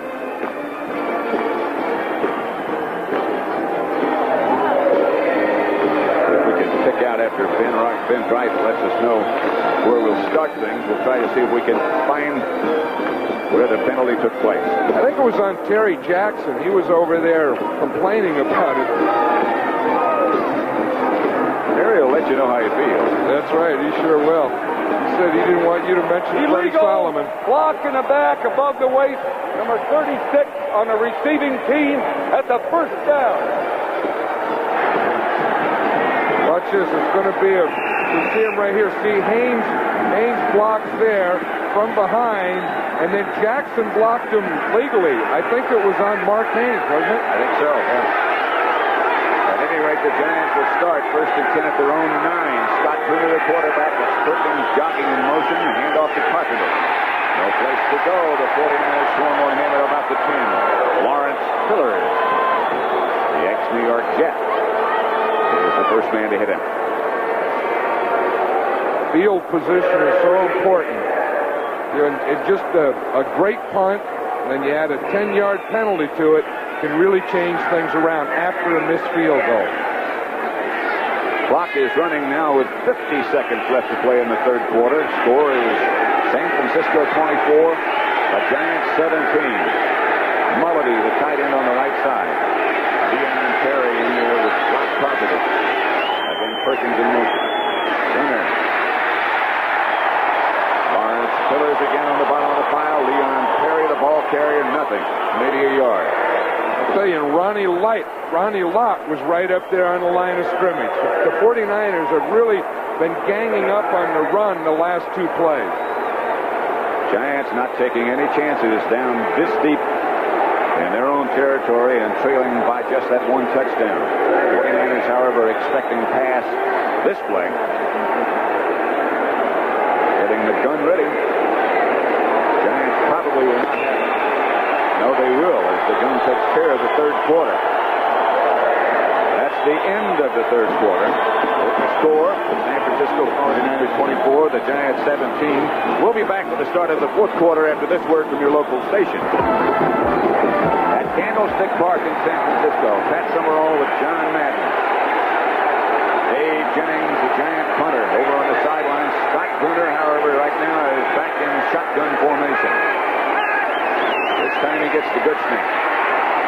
And the protection's not bad. Pass is complete. They get a little breathing room. Not enough for a first down as Perkins made the reception out to about the 15-yard line. Taken down by Ronnie Lott. And here comes Jennings on the field.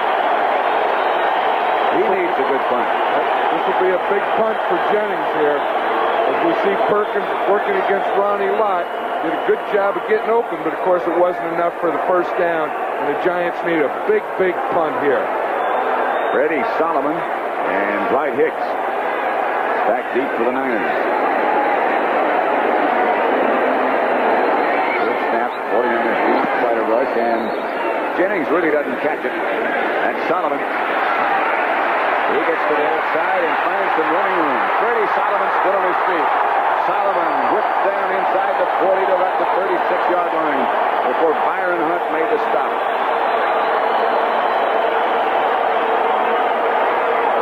Watch this. It's a 42-yard punt, which is okay, but it's a 22-yard return, which, of course, for the Giants is not. Haynes was down there. Freddie made a nice job.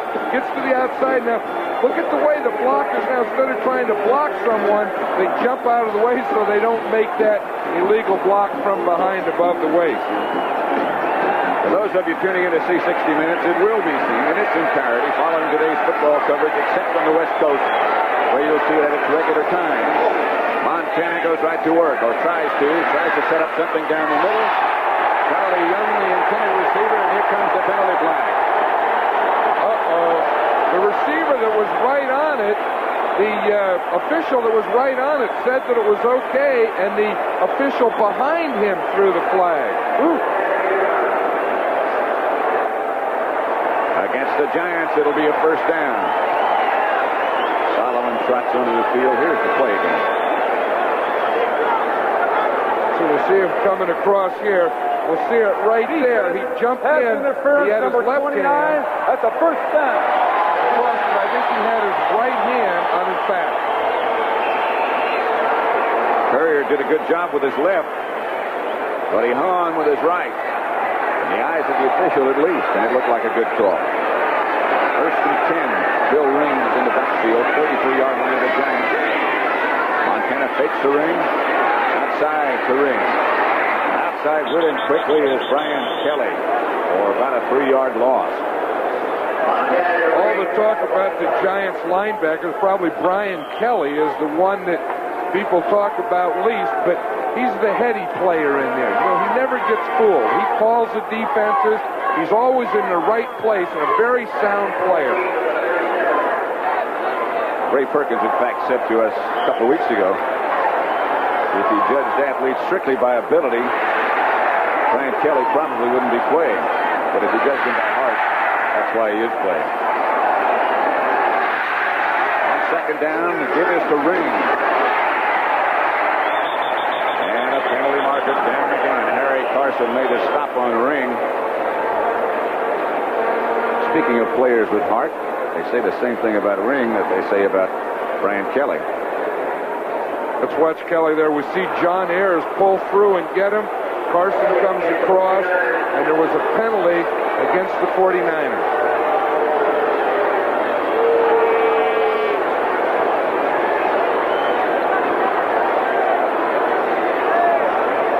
Ben Dreif has had a busy day. Trying to find where he wants to start. 49ers penalized 8 times, 95 yards. The Giants 6 times, 41 yards. Offense, number 86. Holding against Charlie Young, the tight end. Clock stops with 13 minutes, 11 seconds left to play. San Francisco 24, New York 17.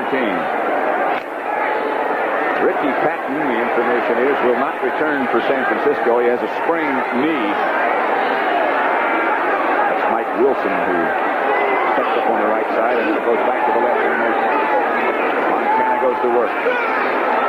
Montana has some time. He gets Wilson right there quickly. Van Pelt and a couple of other guys quickly. Brian Kelly, one of the others. Another penalty flag is down. Against the Giants this time, and they're really upset about that. I think that one may have been against Gary Jeter. It looked like something had happened, Pat, after the ball was thrown in the backfield. And they mark it off. This is a dandy. 15 yards, this one.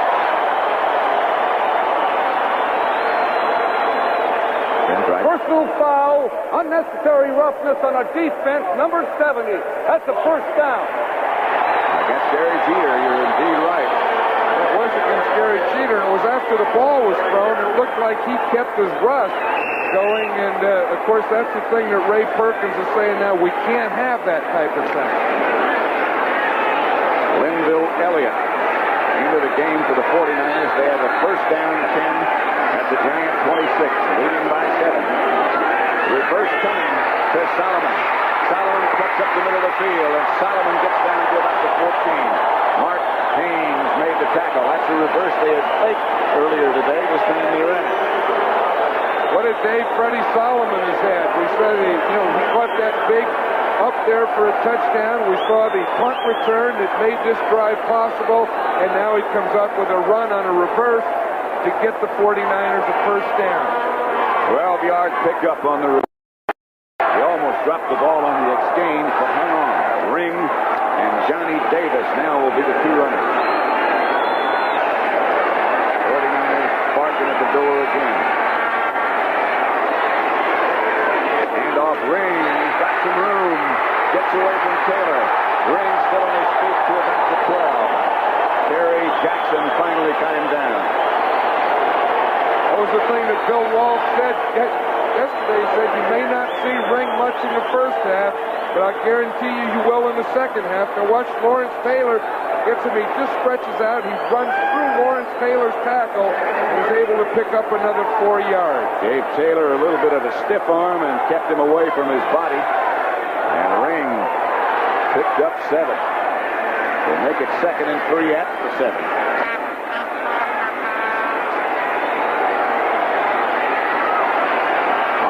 Brings him up.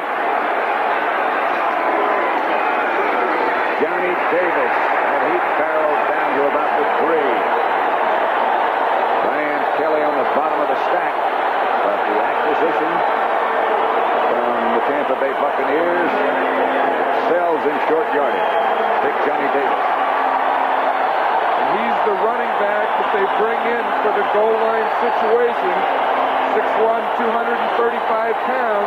That's why they made that trade for Johnny Davis for goal line offense. He stays along with Ring behind Montana. They got a first down. Davis did. It's first and goal from the 3. Solomon in motion. Ring scores for San Francisco.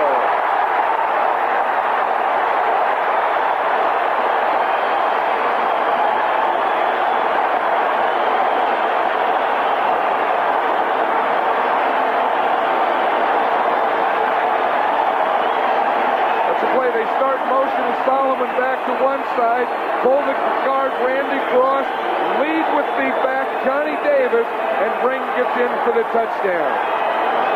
Good block by Cross, who's headed for the Pro Bowl. He's had a good year, too. I said he got one, Johnny Davis got the other. Bill Ring scores. And Wershing makes the score San Francisco 31. New York 17. We have 10 and a half minutes left to play in this contest to see who plays Dallas.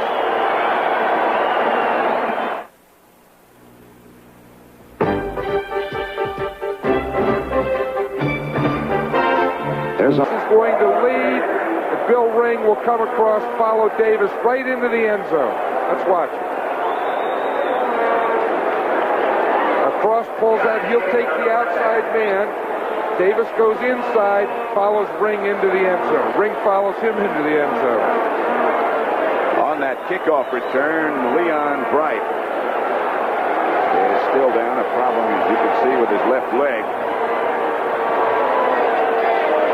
Leon, who's, again, one of the tougher players around, from Florida State, played some time in Canada, his first year with the Giants.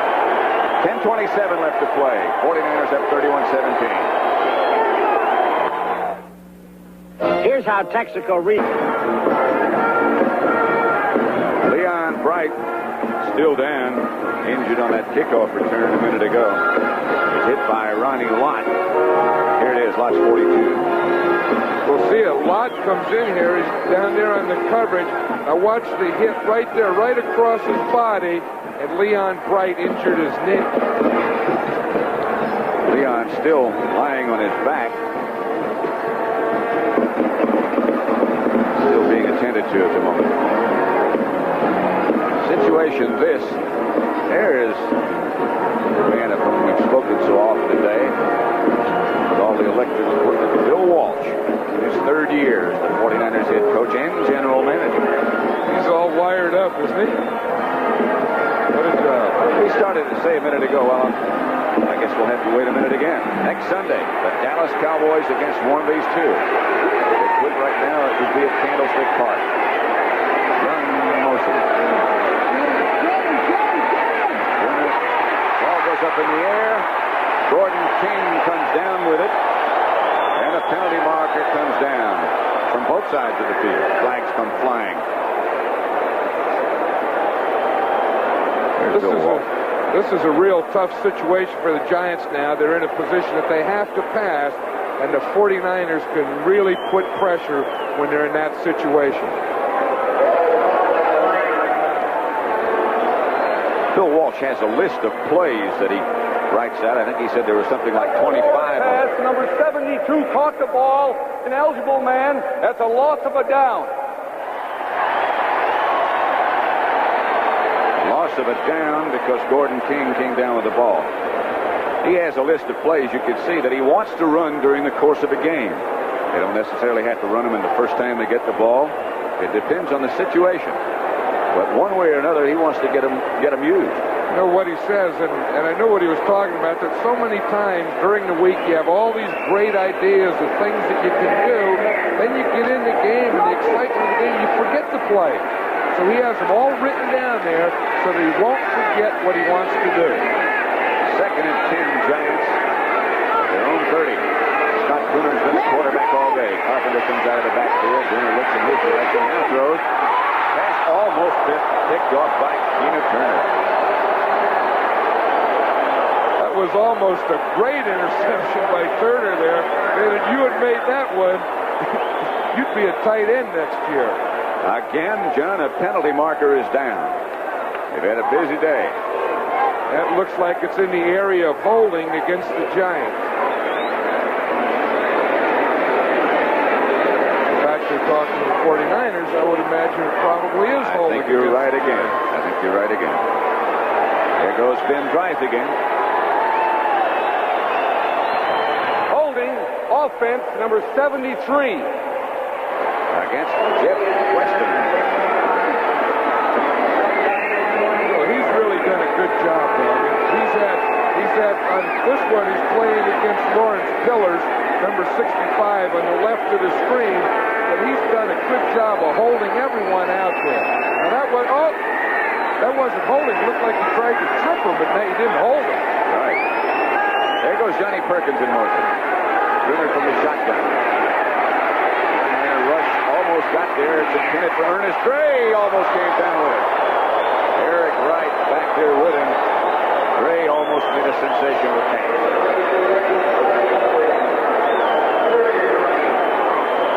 Bruner had a lot of pressure on this play, and he made a great throw to get that ball up there. He had to get it over Eric Wright, and he did. It was just a little too far for Ernest Gray. It'll be 3rd and 20 now for the Giants. Back up at their own 20-yard line. Eric Wright, the defender. Here's Leon Bright. Son got hurt a minute ago on that kickoff return. He's up and jogging at least. So he's expected to be back. It's amazing. 49ers showing blitz.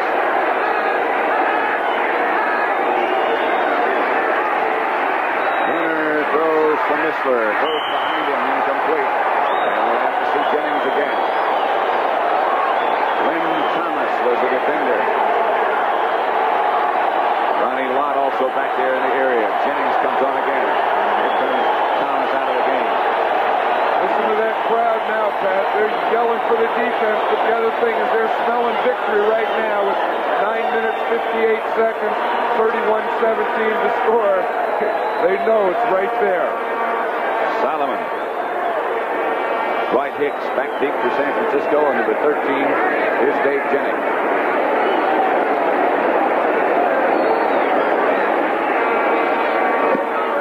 Doesn't quite catch this one either. Solomon lets it bounce, and it still bounces. Mike Dennis down there watching it. Number 46, Dennis downs it. No penalty markers this time. A 51-yard punch by Jennings, helped out again by that favorable bounce. 31-17. That much time left.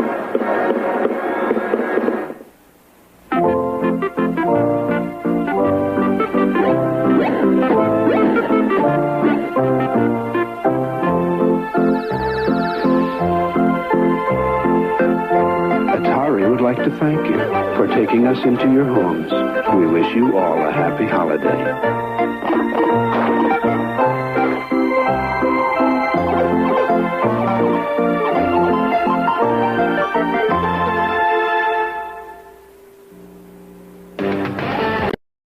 The word is on the street. The boss is back.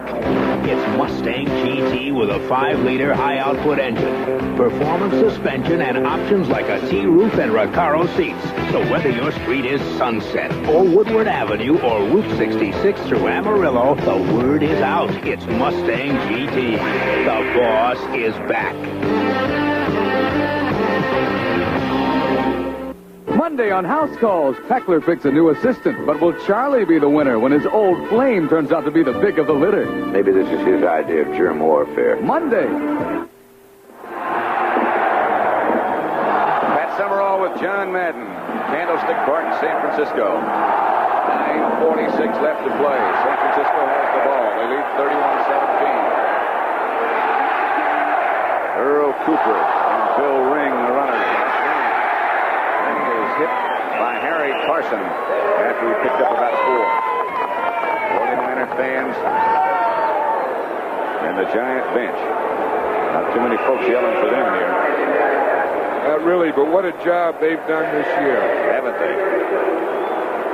Wound up with a record of 9-7. 3 weeks. They have faced Dallas, Philadelphia, and now San Francisco.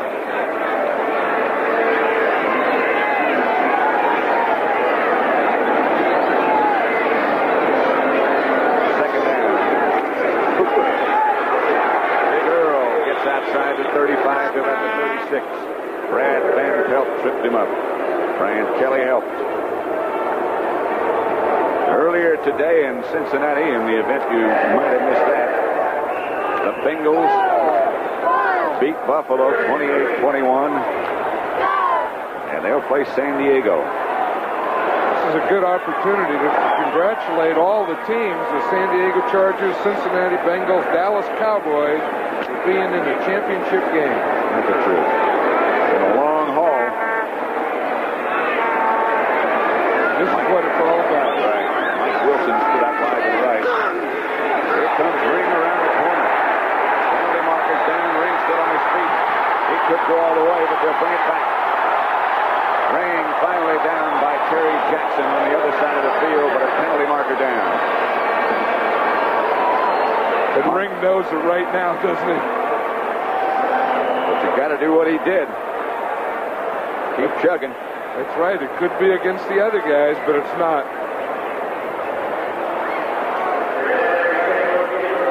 Lawrence Taylor was limping there. It looks like he could have slipped and maybe injured a groin or an ankle on that play. He's way on the other side of the field. He was part of the chase, and he wants to come out. And Byron Hunt comes in for him. Van Pelt will stay on the other side. Lawrence Taylor, what a great rookie year. Well, these rookies, they not only do a job on Personal defense. foul, illegal crackback on number 85 of the offense. Against Wilson, who was split wide to this side. There's Taylor on the other sideline being attended to. His place has been taken by Byron Hunt. 8:10 left to play. Clock is stopped. See what happened to Lawrence. See, I bet you he just twisted his ankle or something on a cutback. You know, it may have happened even before that. Oh, no, it was right there at the end. It looks like his foot just got caught in the turf. That's right.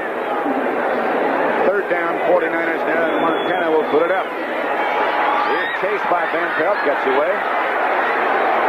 Throws it in the direction of Clark. Didn't really care if it was completed or not. Another Giant player is down back inside the 10-yard line. It's Brad Van Pelt. I would imagine that could be the same injury. You know, he injured that groin the last time playing on this field against the 49ers. And he may have just re-injured that. Tore some scar tissue initially. Let's see if we can see it. When he makes that change of direction, it was either there or his shoulder when he fell to the ground. Remember, early in the year, he had a hyperextended elbow, and I think maybe that's what it is. Leon Bright is back. He's back deep for the Giants as Miller will stand and punt from his own 6-yard line. 8:03 left to play. 31-17 in favor of San Francisco. Giants coming on a rush this time. Miller pulls it away from Bright. And something happened to him, and Bright goes down. It looked like his knee might have popped out of place or something. I think it's his knee, Pat. That also could be a hamstring. And the way that he's grabbing right there in that right leg, that's the bottom of the hamstring, the insertion of the hamstring, and I bet that's what it was. Watch, he starts to run, and then there as he turns, that whole leg just tightened up on him. It's either a hamstring or a cramp. And Leon is down again. So 7:54 left. A 52-yard punt by Miller. 31-17 49ers. And he felt that he was hit before the ball got there. Now, let's watch it. There's number 21. Eric Wright is on him. The ball's in the air. Now, that looked like it was okay. Yeah, that was a great coverage by Eric Wright. That's about the only way you can do it without flags being thrown. Working on Leon Bright again over on the Giant sideline. Turner has Carpenter as his lone second. Pass rush unit in. Brett Dean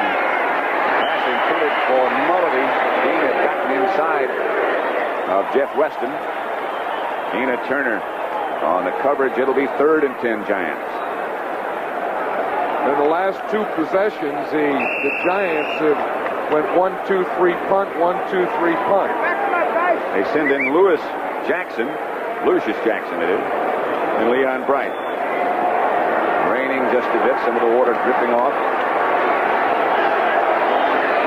I think those are the same horses that we saw in Philadelphia last week. They just ship them around to the stadium. They're very good at track control. Bruner throwing deep. Nobody home. John Missler, perhaps the intended receiver, but high over his head. And again, Jennings will have to come on and kick. 7:39 left to play in the game. And again, the crowd stands for the defense. Really starting to rain now.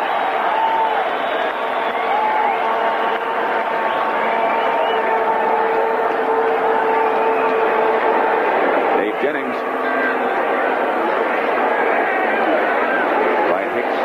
Solomon back deep.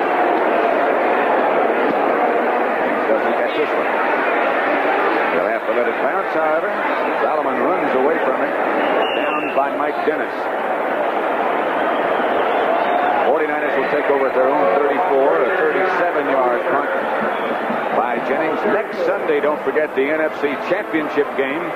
The Dallas Cowboys, who won yesterday against Tampa, against either San Francisco or the New York Giants. And then 2 weeks after that, the big climax from the Silverdome in Pontiac. Super Bowl 16. Who do you think's going to be there? I don't know. We talk about these playoffs being what it's all about. That Super Bowl is really what it's all about. And you want me to make a pick? If you want to. How about Dallas and San Diego? That'd be a heck of a Super Bowl.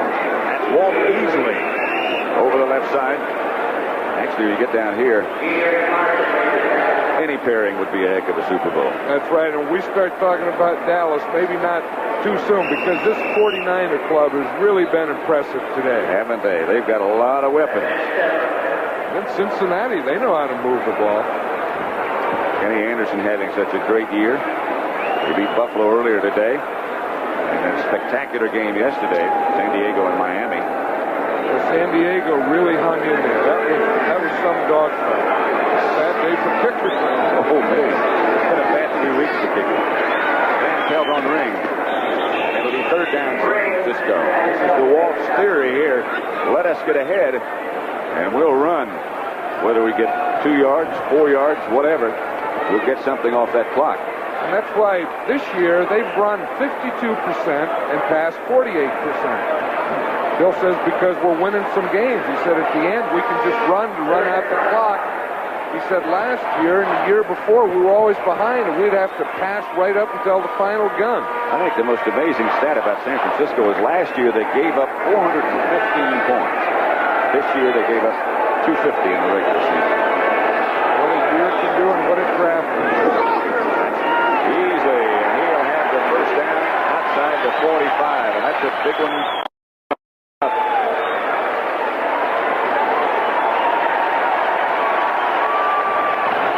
If we can watch this play again, we'll see Harry Carson there is going to be the man that trips up easily, but it's too late after the first down.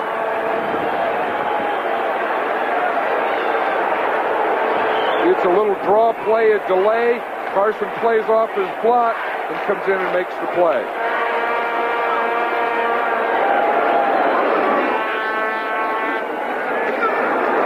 It's easily again to the outside, hit by Gary Jeter. Lawrence Taylor got kicked in the shins. And what his problem was, he is back in the game now. You know, Walt Easley, who has just run the ball the last 2 times, is a cousin of Kenny Easley, who was a #1 draft choice in the safety of the Seattle Seahawks.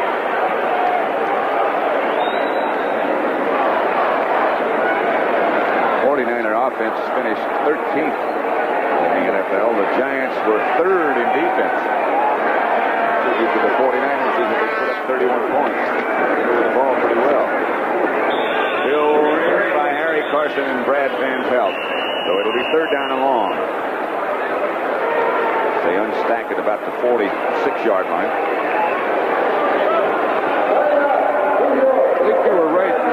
working over there on Leon Bright, and it looks like it was a cramp, and they're trying to loosen it up and stretch it.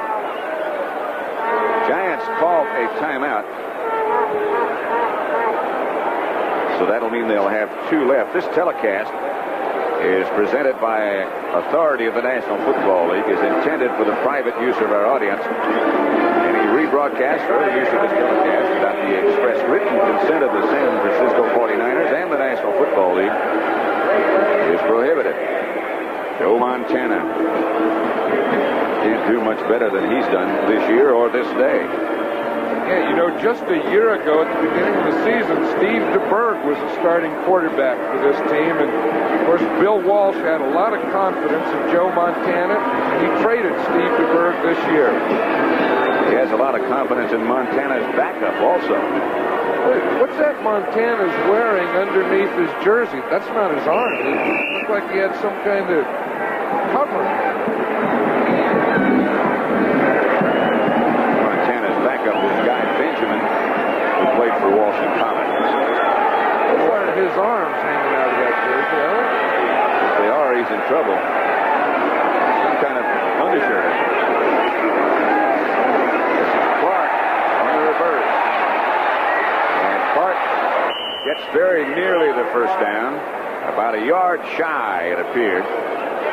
But they keep that clock running. And the Giants are down to 2 timeouts. We saw number 51, Randy Cross, pull out and lead that play. You know, he may be one of the best pulling guards in this league. Of course, he's in the Pro Bowl. There's another timeout called by the Giants, and they now have only 1 left. Well, the Giants know they have to use their timeouts now and early because they need 2 scores. They have to think in terms of 2 scores. They can't wait and just have time for 1 score. So you might as well use them now. Clock is stopped with 4:21. Rain gets a little bit harder. Word on Leon Bright is that he has a Charlie horse. He may be back.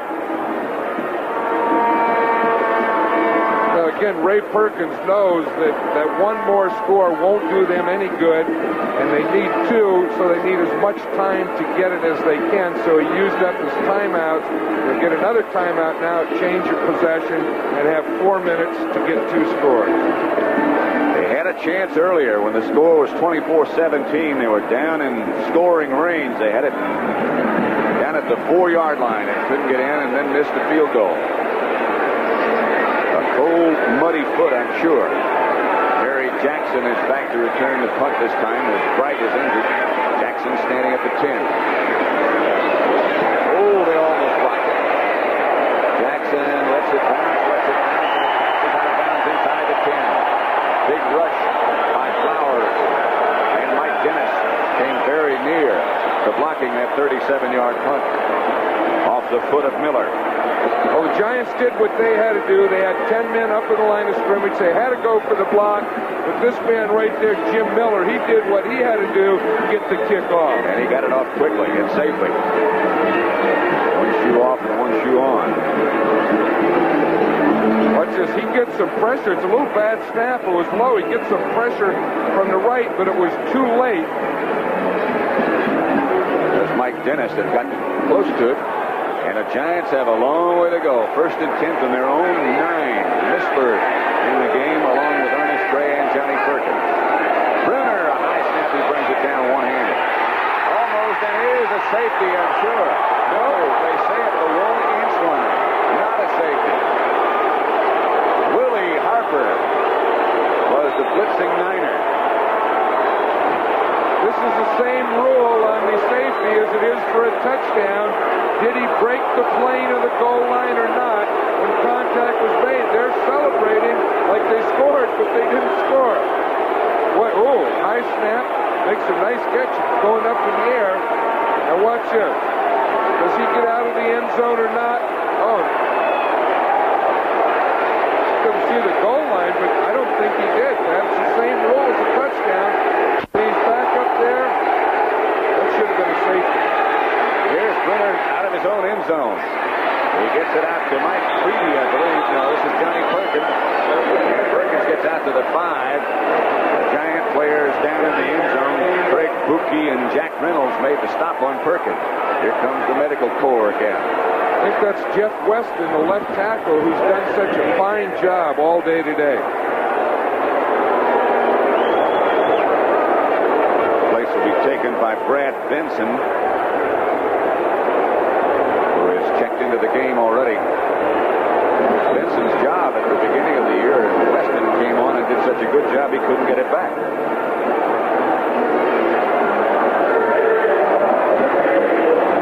Remind you again about the situation with 60 Minutes. Those of you tuning in to see it, 60 Minutes, it will be seen in its entirety following today's football coverage, except on the West Coast, where it will be seen at its regular time. You can see the rain pounding down now. There goes Weston. Brad Benson has taken his place. And the 49ers now can just tee off.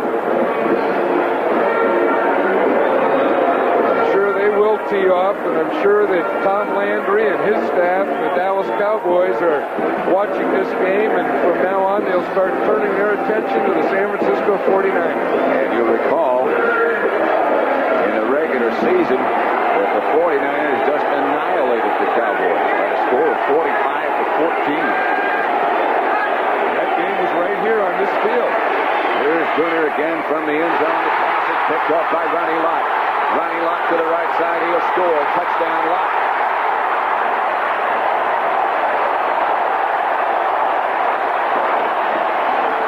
Fred Dean, the key block that sprung Ronnie Lott into the end zone. And Ronnie Lott, he said he didn't want to keep that ball. He said the fans could have that one, and he threw it into the stand. Boy, this place is going wild. A spectacular rookie year for that number 42. 49ers first-round draft choice from USC. Ronnie Lott.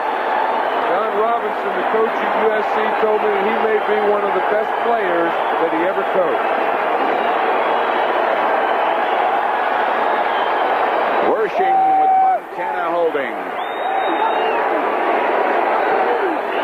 Good. It's 38-17 San Francisco. He really gets a jump on this one. We'll see it out here. We'll see John Missler, the wide receiver. He's starting. Now he comes to the inside. Lott had him inside out. He was waiting right there for the ball. And watch this little burst here. He looks like one of those great running backs, like a Walter Payton or a Tony Dorsett. Ronnie Lott.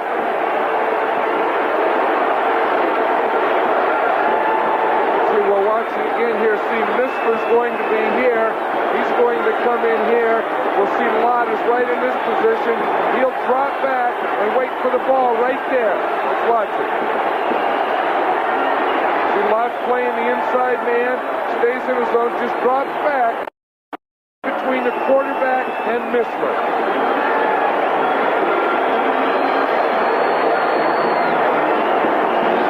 The 49ers go with their 5 defensive backs. Lott plays what they call the lurk position.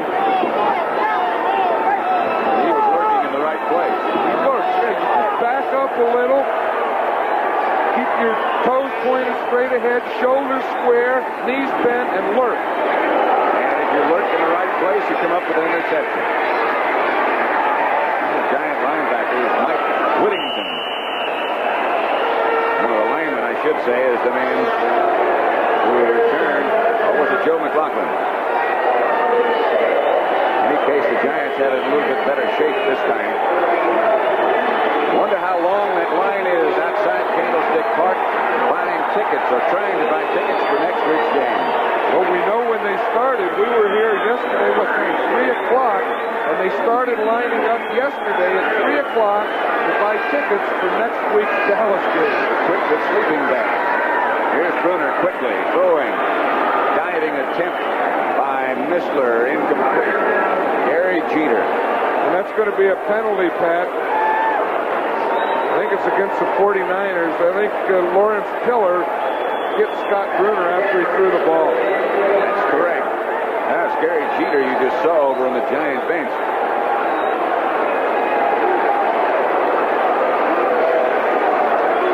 Here's the mark-off. Takes him into 49er territory.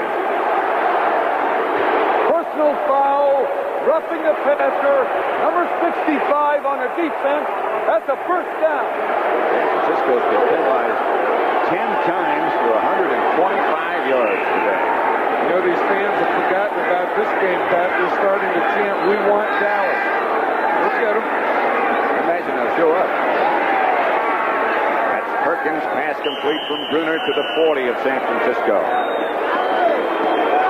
Ronnie Lott, the defender.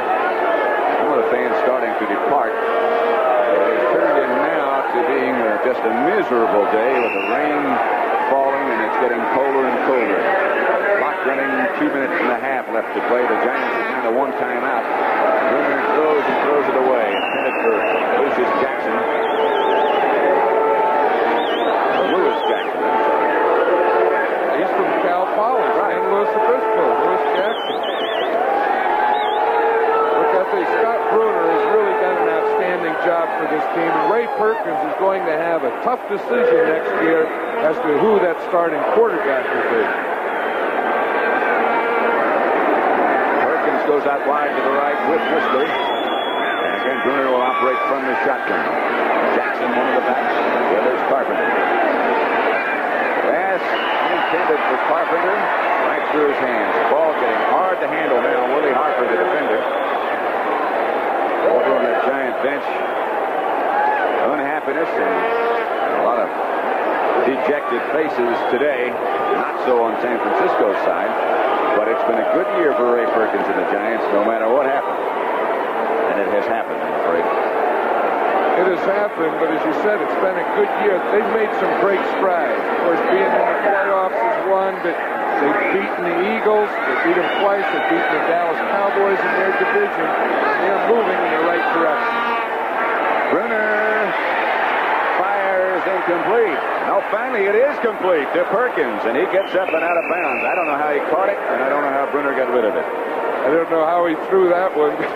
If you're going to go down, you may as well go down swinging, huh? Might as well. Leopold was the rusher who almost got to Bruner. Pillars comes out. Bruner is 15 out of 34. 272 yards. That's the punter, Jim Miller, waving them on. Bruner operating to the 27-yard line, and again he throws. Will. Intended for Jackson, incomplete. Carlton Williamson right back there with him, stride for stride.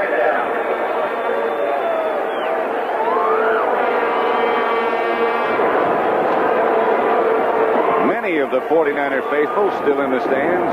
Bill Walsh, speaking of 49er faithful. His career record's getting better and better and going to get better.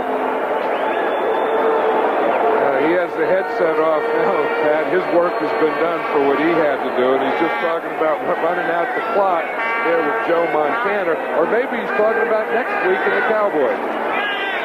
Quickly and offsides is Fred Dean. He left a little too quick that time. Johnny Perkins, again, the intended receiver. Dean jumped. Interception, no good. That's Ronnie Lott down on the ground.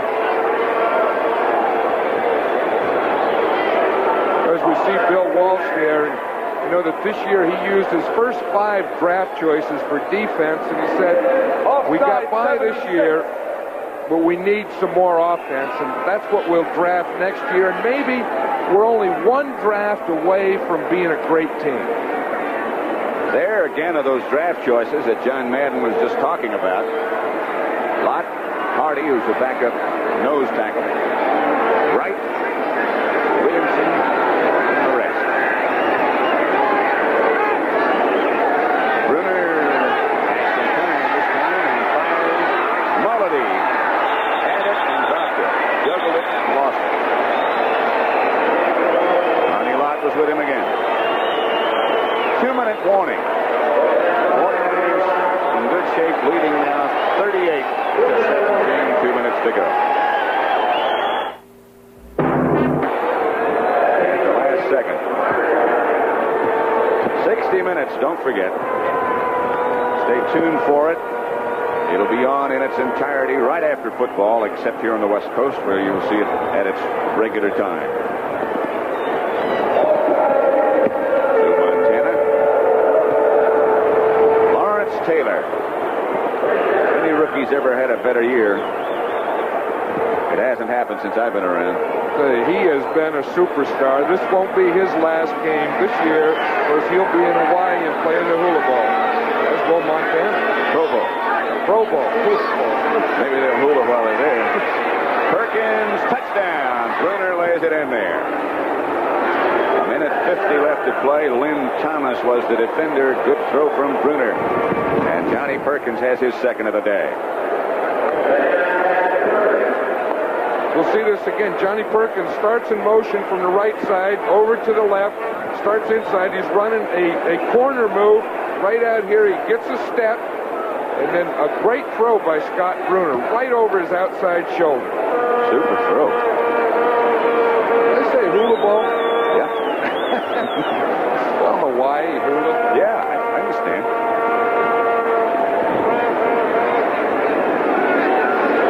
Bruner will hold, and Danilo will try this extra point. And hits it right up the middle. That makes it 38. San Francisco. The Giants 24. There again is dejected Lawrence Taylor. Johnny Perkins has had a good day. 7 catches, 121 yards, 2 touchdowns. Let's see if we can watch that play again and see exactly what happened on the touchdown. Here it is here. Perkins is going to come across the field in motion. And then he's behind the quarterback. He'll keep out here going in motion, come up. He'll be man-to-man on Lynn Thomas, make a little move to the inside, and go to the outside to the corner of the end zone. Bruno will come back and throw it, lead him over Thomas, and right over his inside shoulder. Motion, inside, now back out. Look at that perfect throw.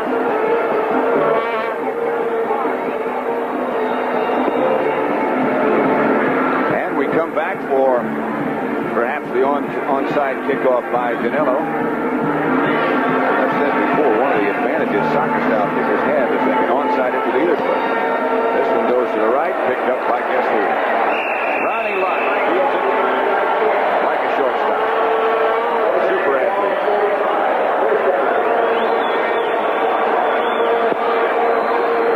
This broadcast today, the senior producer, Charles Milton III, who was on the scene, produced by Terry O'Neill, directed by Sandy Grossman, and the associate producer, Joan Vitrano, associate directors, Michael Burks and Bob Dunphy, and all the rest of the people.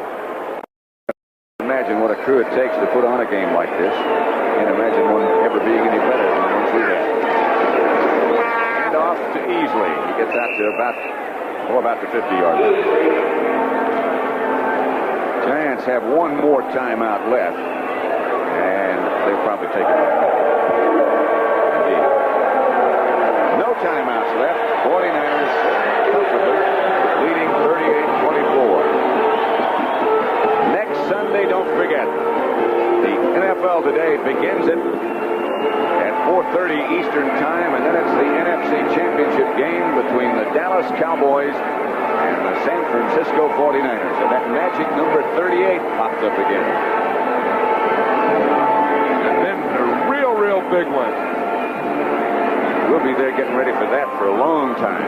January 24th on CBS, the Super Bowl today, and then Super Bowl 16. You've got some fond memories about that event, don't you? I'll tell you, it's the greatest thing. It's the epitome of what we all participate in the game for. And again, another reminder that 60 Minutes follows football, except here on the West Coast where you'll see that's regular time. Here you'll see it in its entirety. Again, it's Easley. And again, the Giant defense offense stops him, led by Joe McLaughlin and Frank Marion. Here the 49ers will just wait, take their full 30 seconds now, and they'll run third. They'll probably go on fourth down also. Lawrence Taylor getting a well-deserved rest over on the sideline. 49ers seemingly taking everything pretty much in stride. Not trying to drink the champagne yet. Third down, Niners, right at midfield. Here is Bill Ring. Tries to break a tackle by Frank Marion. Doesn't succeed. 49ers still have the ball, and they'll punt it. Hey, there's some happy people in the booth next to us, Pat. The owners of the San Francisco 49ers, Eddie DiBartolo and his father, Ed Sr. They're very happy, and they should be very proud. You know, the job that they've done, and one in hiring Bill Walsh and giving him everything that he needed to build this team. There it is right there. Eddie D. Hats off, too, to the 49er entire coaching staff and to John McVay as well, Director of Pro Personnel. There's a flag. They couldn't run it out. They still have to run one more play. Oh, here comes some fans. They want to jump in on it.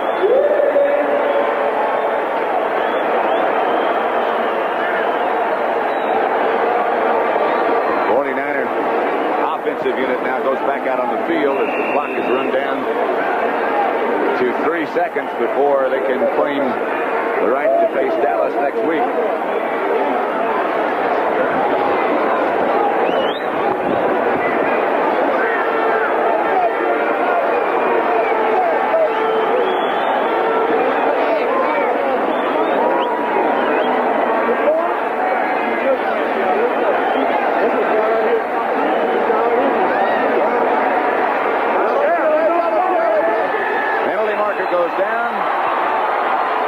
Contest is over. Well, not really. Well, that's right. Yeah. Still 1 second showing. 49ers 38, Giants 34. 24, sorry. Delay the game. Delay the game. 1 second on the clock.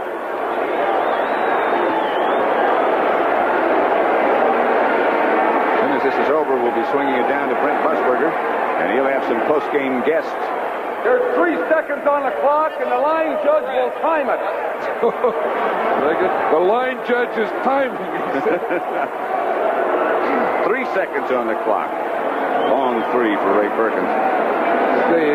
He's someone, he's one of the fine coaches in this league, too, Ray Perkins. That will do it. Second, just say so long for John Madden and for Pat Summerall. We'll be going down to Brent Musburger in just a second or two. In fact, let's do it right now. Thanks, Pat, so much. Good job, you and John Madden. Even enjoyed the heck out of the old chalkboard. And our buddy Roger went down to Dallas. He's got to get the Cowboys ready. They're going to have to be ready. They're coming into a wild town and a great team. Great. What about the NFC Championship now? Dallas and San Francisco, who'll be favored? Nobody. How can anybody be favored over this team? Dallas can't be favored, neither can San Francisco. How about the AFC game? Cincinnati and San Diego. Well, you know that old golf expression. The Bengals are up by 4. And the NFL Today continues on CBS in just a moment.